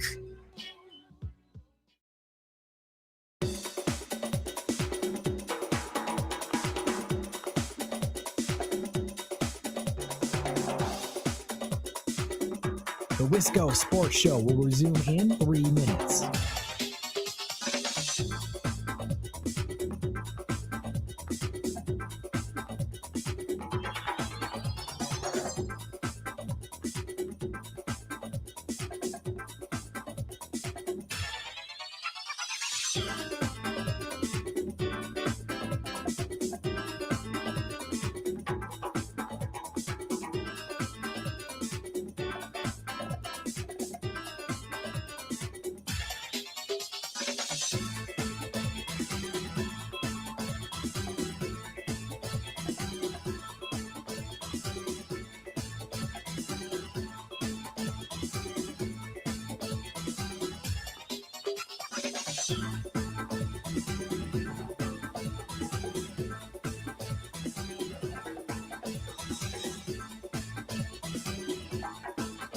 The Wisco Sports Show will resume in 2 minutes.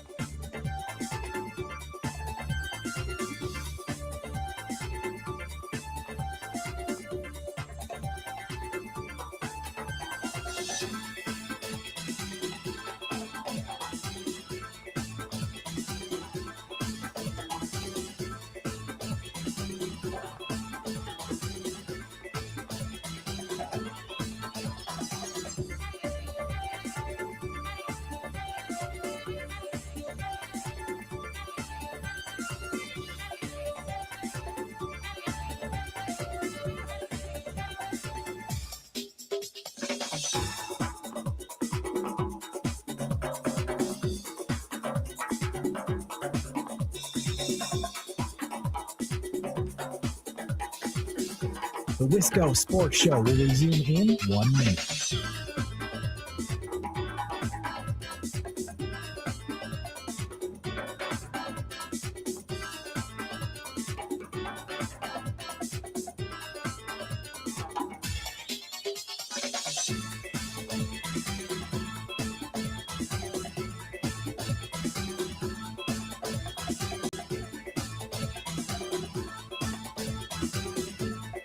The Wisco Sports Show will resume in 30 seconds.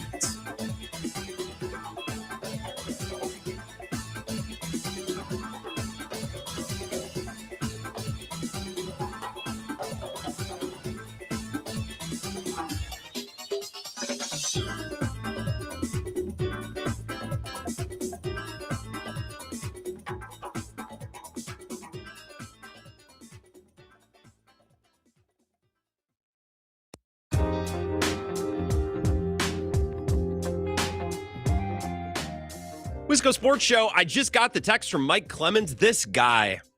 Wheels have touched down at Austin Struble in Green Bay or in Appleton, I think technically. He's going to join us coming up in about 10 minutes. 10, 12 minutes, bottom of the hour here in his normal Tuesday spot. I want to play you a cut of Matt LaFleur here. It was the cut that I isolated and highlighted today listening to his presser. I have more. We can, hit some injury things but one thing that I wanted to read for you, I saw this and I went, oh, I bookmarked it. And then Kate texted it to me and said, yeah, this is tough, like tough in a good way. Like, oh, this is tough. This is Rob Domofsky's tweet. We'll have this audio tomorrow. But he says, Packers running back Josh Jacobs on playing through his swollen and stiff left knee. Quote, it's harder to watch games than it is to play hurt. Said it will be a battle to play again this week, especially with it being a Saturday game. But, quote, good thing it's a night game. This dude is a psycho. And 2 months ago, I was like, they got to get this guy right.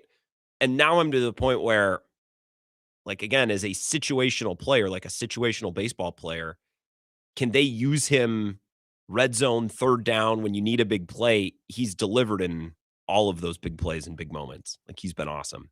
So we've been talking a little bit about Jeff Hafley and how I think this final month plus, however long the season goes, I suppose. Not month plus. It would be about the final, next month if the Packers are able to get into the playoffs and then make a run. And I think they'll get into the playoffs, but it's not a certainty yet. I think we need to see them play a game in this current iteration after last Sunday before we really start going into it. We've been talking about Jeff Hafley, right? And how I think this next month is way more about him than it is about Jordan Love. I think it's a big month for Matt LaFleur as well in a leadership way. Again, this Packers offense has been awesome in the last month. It hit some snags at the end against Denver. That's a great defense. They were on the road. I also think, again, that they were shell-shocked, and I think that was part of it. Their O-line was banged up. They had lost Watson. Not excusing it. That's how I saw it. But this offense had to keep scoring against Detroit. They did. Had to keep scoring to a degree in the second half against the Bears, and they did. It's not like the defense has been bailing out the offense in the last month. I thought Matt LaFleur called some of his best football when the offense was humming in Denver. I thought that's as good as I'd ever seen Jordan Love and Matt LaFleur together, which, again, is why those injuries and the way the third quarter progresses is why it's so crushing. I don't have any question about Matt LaFleur's offensive acumen and his ability to dial it up in the last month. I am interested to see how he rallies the troops. And I pointed this out yesterday that it would be easy to be concerned, like, man, how do they bounce back from losing Micah? How do you even, Mike Clemens described the locker room yesterday on Bill's show as distraught. How do you bounce back from that? And I said, that's a reasonable concern. It's very human to think that way, but you got to remember how these football coaches are wired. They leave a game and they're watching film on the plane ride home to get ready for the next, like, they move on so quickly. Dwelling is not an option for football coaches. And if they dwell, if they get hung up on things, they're not going to last. They're not going to last long at all because you can't operate that way. So to better illustrate this point, I cut this question and answer from Matt LaFleur's presser earlier today. I believe the question's Jason Wilde. How have you seen them kind of go from for lack of a better term, the stages of grief of the disappointment of Micah getting hurt to now kind of getting ready for a really big game and kind of moving forward? Yeah, that's life in the National Football League. And it's an unfortunate part of our business. Obviously, like I said the other night, you never want to see anybody get hurt, whether certainly your own players, but even the opposition. So It's an unfortunate part of the game. And you just, the show goes on and you find out that very quickly. And like I said, you got to find a way and you got to have a good plan. And we got to just kind of bond collectively together and fight through it. So you hear him explain, that's the reality of how this business works. So you would think, man, how do you bounce back from losing Micah Parsons? Because you have to bounce back from everything in the NFL. Like you're on to the next thing on the plane ride home. You're landing and you've already put into, plan what you want to do Monday, Tuesday, starting with certain concepts and things. A couple of texts coming in here. Madtown Ryan on the Dave from Monona call says, I'm glad that they blocked his ass, I assume. I'm glad they blocked his ass at the other station. He's terrible from Monona. Are you telling me that the other sports station in town, and I think is there more than one? Not really. Now there's like 1.5 other sports stations, kind of. You telling me they blocked Dave from Monona on the other stations? This is why, so if I may, terrestrial radio is up against it in 2025 for obvious reasons. There have never been more places to get entertainment, podcasts, streaming, right? It's just, radio is not what it was in the, like Howard Stern in the 80s. Plenty of people still listen to radio. I'm not, but it's not what it was. There's challenges facing our medium in 2025. Banning a caller like Dave from Monona is why other radio stations do not do well. That's making decisions like not allowing Dave from Monona to call in and spew on the radio is why other stations suck and why this one doesn't. Starting on the morning show and continuing with Bill and going to this one. Although Dave doesn't often call Bill. I'm not sure that he has. You say, I'm glad they blocked Dave's number. I cannot imagine programming a radio station that is sports talk, that takes callers, that blocks callers like Dave. Dave is an artist. I don't even care what his take is. Nobody's doing it like Dave. Nobody is throwing a fastball like Dave. Oh, my God. Bobby in Menominee says, great take, long, methodical drive for a touchdown is much more heartbreaking. Yeah, I'm not losing sleep over that chop play to Christian Watson, but again, I'll go back to the Bears game, too, where in both of their 3-and-outs in the second half that were separated by a touchdown drive. So it's not like the Packers had successive 3-and-outs in the third and the fourth quarter against the Bears, but they had 2 drives that ended before they started, and both of those sequences featured a shot play. One to Bo Melton, which was an OPI, and then another was to Romeo Doubs. It's like, why are we forcing these shot plays in? Possess the ball, move the ball up and down the field, which you've been doing. The Packers are moving the ball up and down the field against Denver. So sure, okay, you want to be aggressive and try to end the game, fine. Forcing a 45-yard bomb against the best corner in football and the best pass rush in football, not what I would have done. I don't think it's unforgivable. I think it's a little silly or a little needless. We're going to get to Mike Clemens here in a few minutes. I don't like doing this. I don't like obsessing over what's going on in the live stream. If you want to comment, by the way, the Wisco Sports Zone app, highly recommend the live stream, and people watch and comment along on YouTube as well. And I watch the ticker go by. I see what you comment. G-Dub has been coming at me this week. G-Dub, whose twin brother called the morning show this morning, just said, well, Jordan Love's never going to be Jaden Daniels. Well, Jordan Love has to suffer a couple debilitating injuries before that. The Dub clan, I have not vibed with their takes this week, but that's fine. I love G-Dub. He got angry at me yesterday because he said, this is why I've been talking about Jordan Love's footwork. And I said, okay, G-Dub, but everyone's talked about, respectfully, like everyone's talked about G. I love taking calls on the show. Something that I don't like is like, remember when I called 2 years ago and said that thing? Respectfully to all of you, because I love when you participate in the show. No, I don't remember. And G-Dub's like, I've been talking about his footwork. G-Dub's, everyone's been talking about his footwork. And then G-Dub was like, I'm done listening to you and Bill. No respect for him. Like, okay. And G-Dub's been on the live stream for both of Bill's shows this week and now both of mine. And I saw this comment. Where is it? Where is it? I'm scrolling up. Says, oh my God, it came to me today. Jordan Love is Tua 2.0.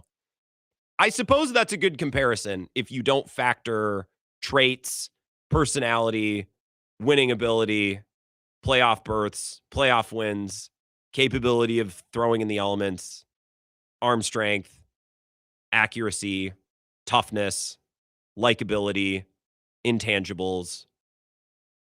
Is there anything else I'm missing? Nah, that about covers it. But other than that, yeah, great comp, G-Dub. You are on a heater this week. Thank you for participating in the show. And I mean that, as always. Mike Clemens is going to join us on the other side. Thanks to the Bay Motel in Green Bay. Quiet, cozy, comfortable, and less than a mile from Lambeau Field. And I imagine Mike, after being mile high for a couple of days, is happy to be home, happy to be able to stop down to the Bay Family Restaurant and enjoy some of that delicious home cooking, settling back into his digs for the home stretch of Packers football now, including the Bears coming up on Saturday. So we'll get the latest, and we'll let Mike paint the picture of what he saw in Denver and what he thinks is going to come next for a team that just took a pop on the chin. So Mike Clemens is going to join us next. Don't go anywhere. This is the Wisco Sports Show with Grant Bills on the Wisconsin Sports Zone Radio Network.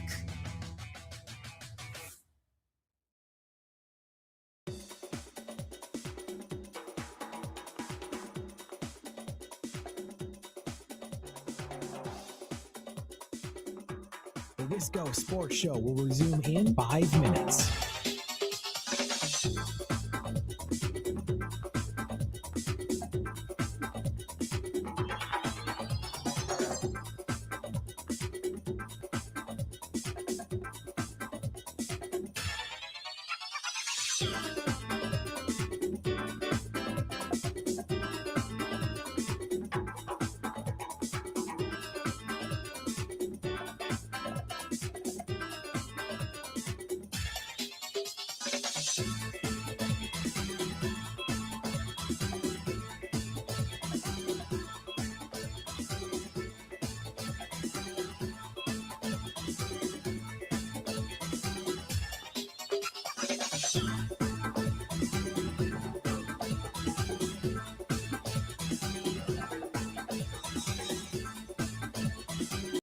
The Wisco Sports Show will resume in 4 minutes.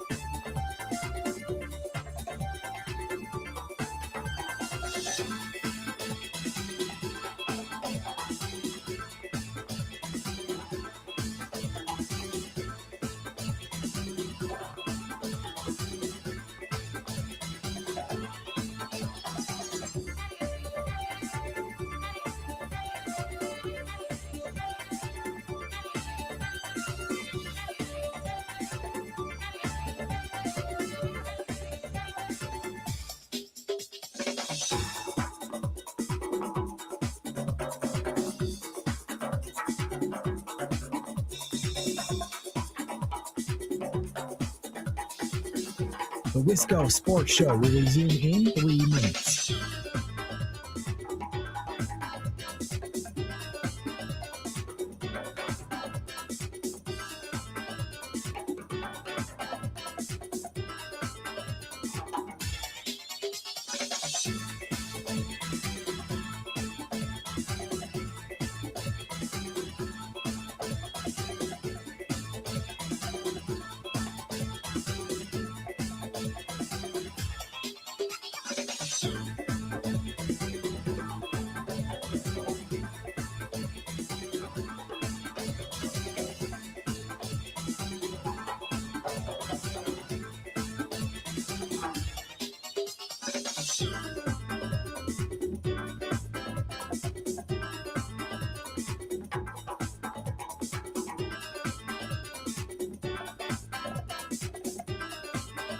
The Wisco Sports Show will resume in 2 minutes.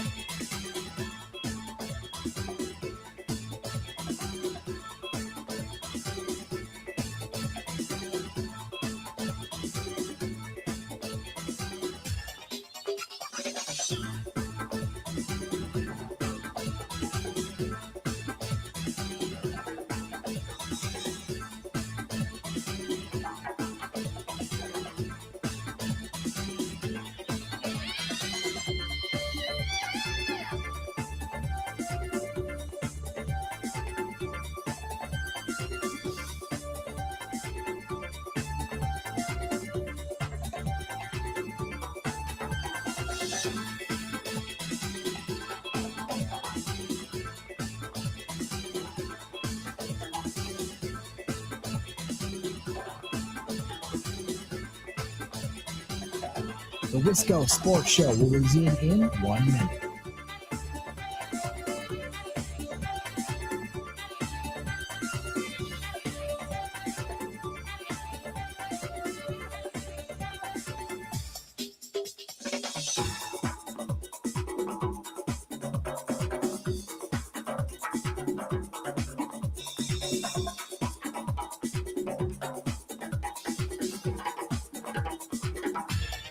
The Wisco Sports Show will resume in 30 seconds.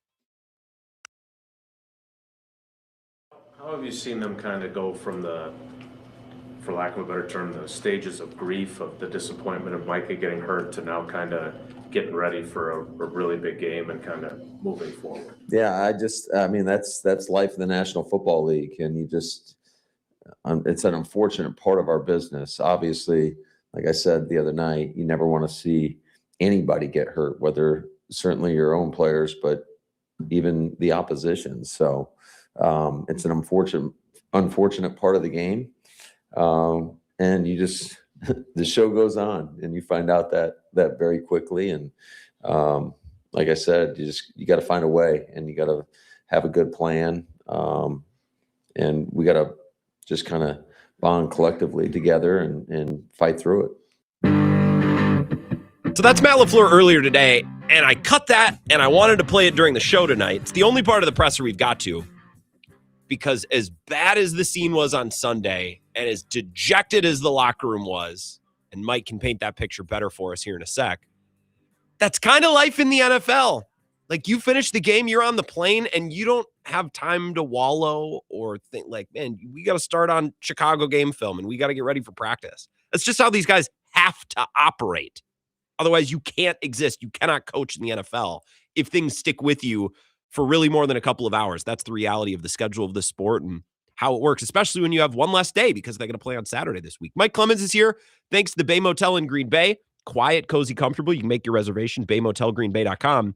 Mike, I believe you told me you are in an airport in Detroit. Thank you for joining us. Your description of the Packers locker room postgame on Bill's show on Monday was stark. I believe the word you used was distraught. Can we start there? Can you paint that picture for us? It is, because, even after a loss, usually you hear a giggle or two or something like that. Like, yeah, we'll get the next one. This felt like maybe they had just lost either the NFC Championship game or perhaps the Super Bowl. And I don't think it was necessarily an emotional grieving over Micah Parsons may be done for the year with an ACL, which is what the feeling that they had, like, oh my God, that didn't look good. And you could see a bunch of guys checking their phones because it's no different than being at the office and you hear someone's got a medical thing and you don't just go walking around, hey, what happened to Joe? You don't do that. You sort of just let it happen and see if, it sort of filters through. Did they send an email out or something? Yeah, stuff like that. Yeah, something like that. But, and the way this works is the team notifies their network of choice. For the Packers, it seems to be the NFL network for whatever reason. And, the guys are no different than us. They're looking at their phones to see, oh, NFL network just told that, the team doctors feared that Micah Parsons suffered a torn ACL. So you could see that kind of like, oh, man. Because I don't know if some of these guys are that close to him yet. Mike has gone out of his way to make waves, to make alliances. But it's still, he came in as a big star. He's on a different level, different media attention. I see a bunch of guys that are there in their second year, maybe third year, and no one's talking. No one's talking to them at their locker because. Meanwhile, there's like 3 PR people on Michael Parsons said, "Great, you got to go here and talk to the local media. All right, now you got a TV shoot here in 15 minutes. You got to go, go into makeup because you're going to be on live on ESPN, or, whatever." And so he's a different guy. He's almost like the star quarterback. So there's that feeling. Today, Matt LaFleur, because I'm watching on the stream here. Matt tries to be consistent. He tries to be upbeat. So today was smiles. Hey guys, how's it going? Yeah, because he has to be the leader that way, so these guys don't think, oh, what the hell's the point? We're done. No, you're not done, and you have to maintain positive. You have to think positive. And, hello, JJ Enagbare, you're going to get more snaps out of this, right? Hey, Aaron Mosby, we elevated you to 53. You might get some more snaps. Or Cox might be coming back and getting some more on the back end.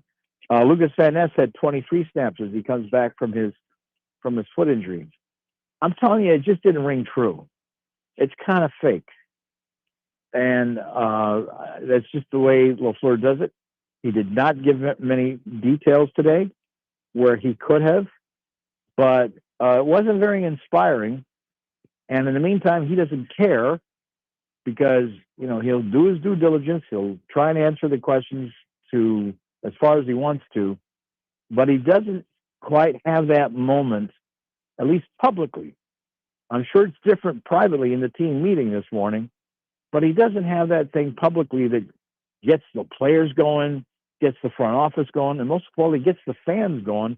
But we're not done yet, and there's a lot of guys that are good at that rah-rah stuff, and then they end up on the NFL Live desk with, Rex Ryan, Well, and I was going to say, what'll get the fans going, Mike? What'll really get the fans to buy back in is if you go to Chicago on Saturday with a great game plan and you execute and you win. Like that makes any press conference today a little bit more secondary. I think that's where the fans are looking ahead. Like I'm really interested to see with what energy and, and what changes or adjustments they come out with on Saturday.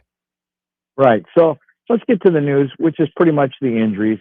Micah Parsons, they had those initial exams at stadiums. I think they get an X-ray, but they really don't know to the degree of what's going on in the interior of the knee until they have an MRI, and that's back in Green Bay. He has the MRI yesterday. It confirms a torn ACL. There's predictions that with the way the other ACLs that they've had with this team, the Bakhtiari one was a 2-year ordeal, but like a Rashawn Gary or even Christian Watson, it's like 9 to 10 months. And so for Micah Parsons, that puts you into maybe October before you really feel safe about putting him back out on the grass, which means, he'll probably miss the first 4 games next September of the season. Now, whereas Patrick Mahomes had his surgery on Monday night. Yeah. And by the way, the surgeons came out and said, yeah, we not only had to fix the ACL, but the LCL on Patrick as well. Micah has not had the surgery yet. I think what's going on is he's also having another baby. And I don't think he wants to be, in surgery or in, immediate post-operations warming up. He wants to be present, for this child to be born any day, any minute now. Yeah. So I think they kind of, from a family thing, they want to do that. Christian Watson, I think they did this during the game. First they said, it looked like shoulder to us. Then, after they took him to the locker room, they announced the chest.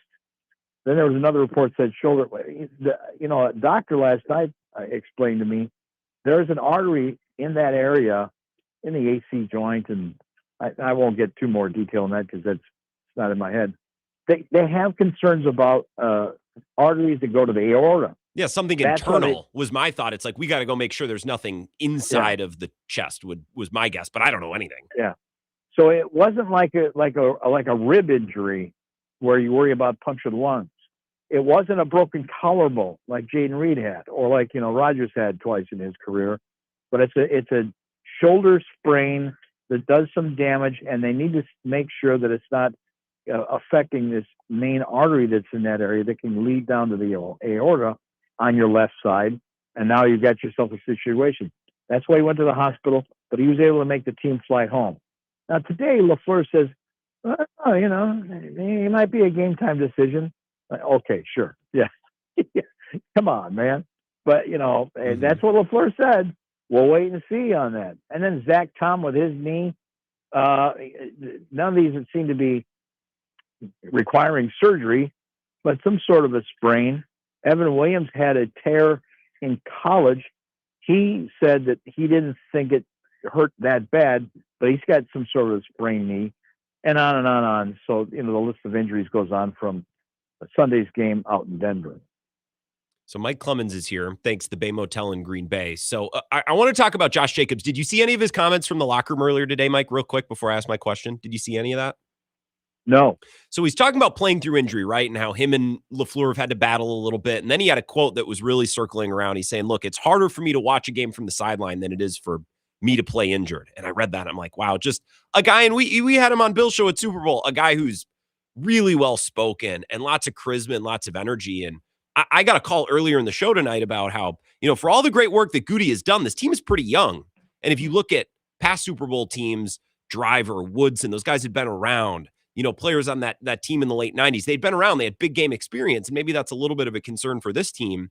And maybe, when something hits the fan, like on Sunday, they don't have the maturity to deal with it, or they don't have the voices. And then I started to think about Josh Jacobs, like he probably has to be that guy for this team. He's not 32, but I think his role as a situational player in the red zone, third down, a voice, and as a leader, like I don't know that we've talked about him enough this year. He hasn't racked up gaudy stats. If you have him in fantasy, he hasn't been amazing, but I think he's probably been a lot more important than we've discussed maybe so far this season. Right. Well, so as we know, last season, by the middle of the year, and Jordan Love playing through injuries in last year, the offense became Josh Jacobs. And then we can think of runs like the one he had was at Thanksgiving night against the Dolphins, where he just said, I'm going in. Yeah. And he scored from like 15 yards out, went through 3 or 4 guys crashing through. And he's still doing that in these games as well. Against the Bears game last week, I did that interview with him where I talked about how, he'll actually turn his back to the goal line, which doesn't make sense. But he says, no. See, I can actually feel those guys if they're trying to push left or right. And then I just spin off of them that way. So I kind of use them like a post, to get that last yard and a half and get the ball over the plane and into the end zone. I think I'm the only guy that talked to Josh Jacobs after the game in Denver, just because, as I say, it was such a weird locker room. And frankly, there was such a pull, and because of the Micah Parsons thing, and how heavy that is, I think even the reporters were kind of like, geez, where do we start? Yep. I'm sorry, that's just the way it was. Where do you start asking these guys? And they don't know, and you don't know what the questions are. They sure as hell don't have the answers. And it took us a while to get into it. But then you find leadership when Rashawn says, look, here's what I did, okay? I came in here, I talked to Micah because I knew what was going on. I could see it. And I, told him, I've been through this. You're going to be okay. This is Micah's first serious injury. He missed like 4 games a year ago with an ankle, and he had that quote-unquote back thing this summer.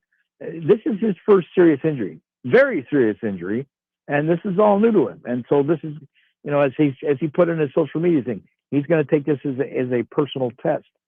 But I talked to Josh Jacobs on the way out. I was so taken by how come the offense could not pick up and take over in that game. They had the ball 3 times in the fourth quarter and couldn't score each time. How about Edgerrin Cooper with about 4 minutes left? The defense has got Bo Nix and the Broncos on a 4th and 3, like at midfield.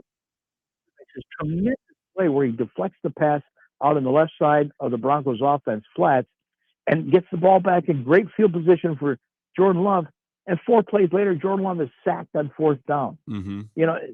If these guys are going to get anywhere, this damn offense needs to score more points.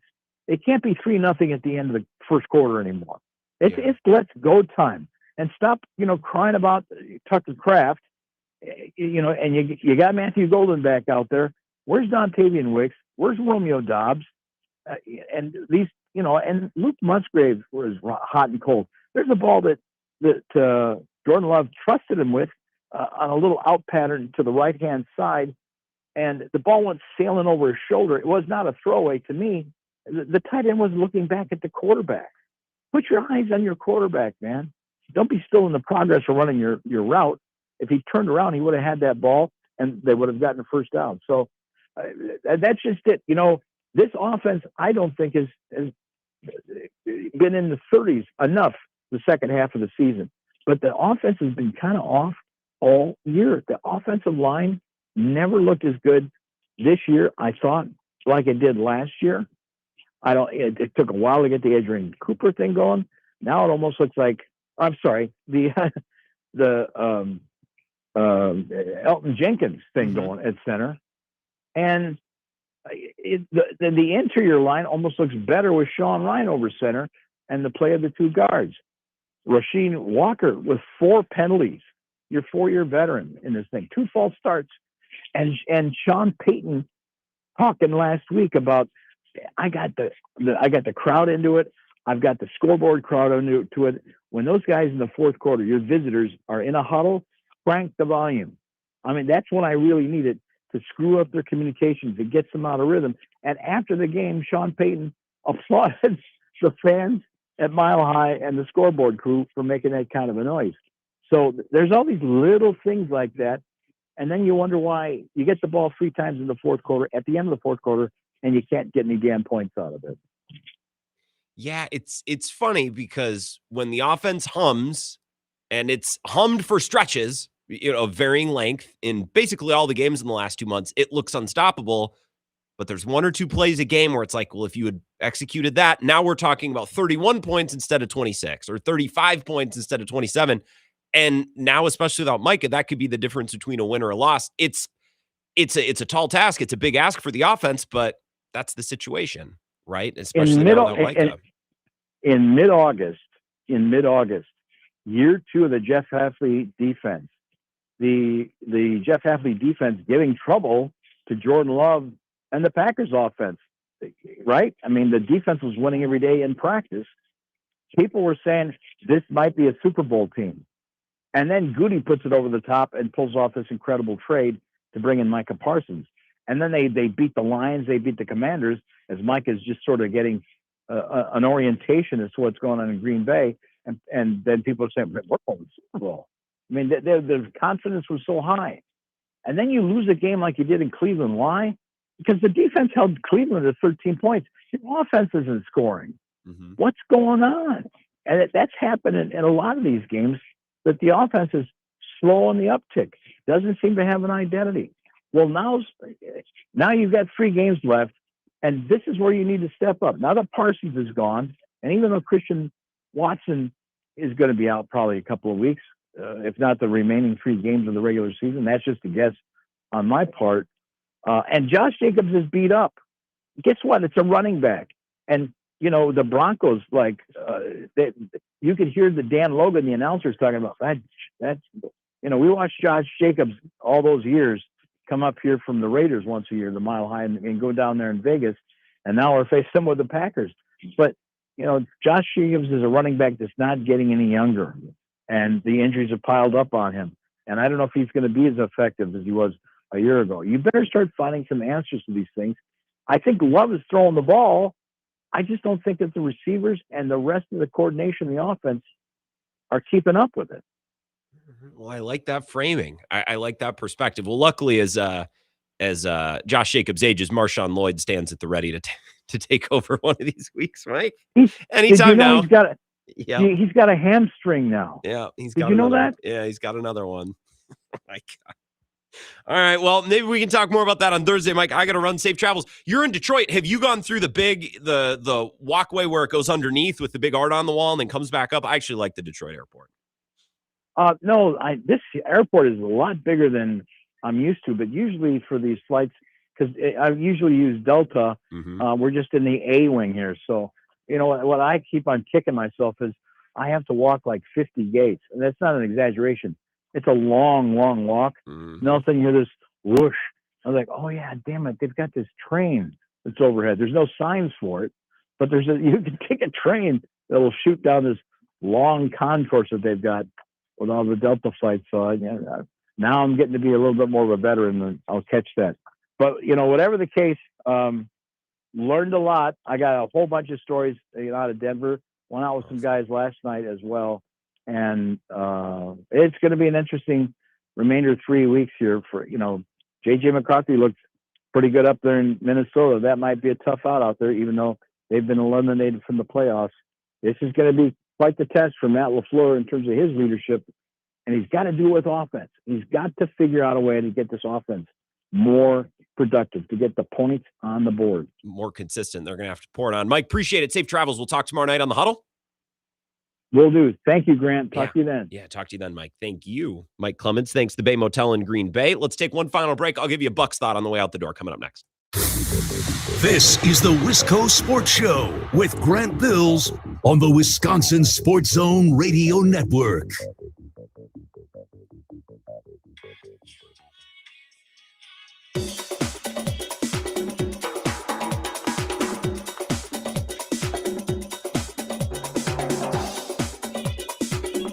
The Wisco Sports Show will resume in 3 minutes.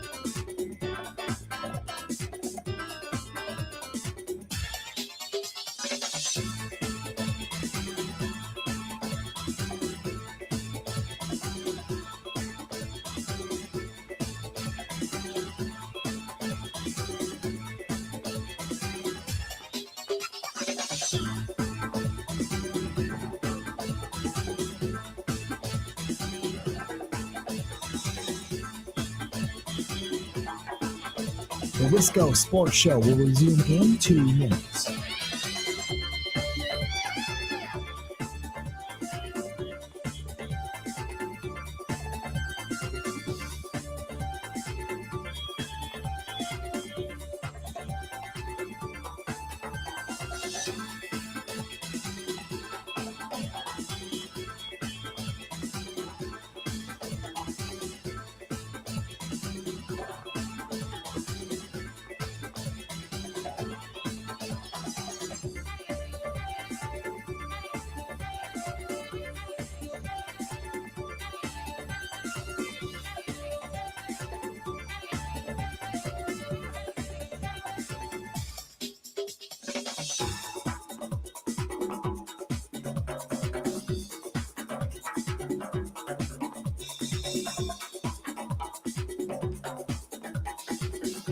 The Wisco Sports Show will resume in 1 minute.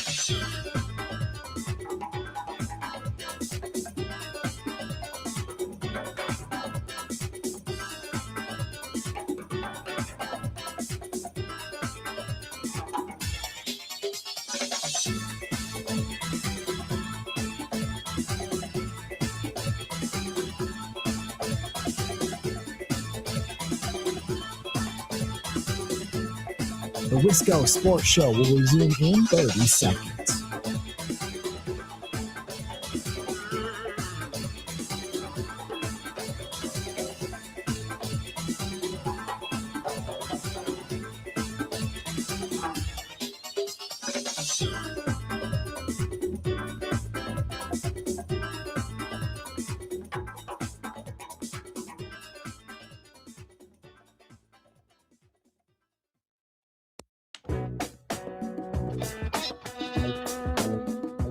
Wisco Sports Show, got about a minute here. I saw a report today from Jake Fisher that the Bucks are doing everything they can in their power to convince Giannis to stay and have expressed interest in certain players, none of whom that are impressive. I would do nothing. I don't think the Bucks should cash in their final remaining chips for any of the players to support Giannis when I don't know that he's committed past this year. I'm not obsessed with improving a roster and putting together a supporting cast for a main character who I don't know is going to be there. And if he wants to then ask out, I want to hear his pretty little lips say it.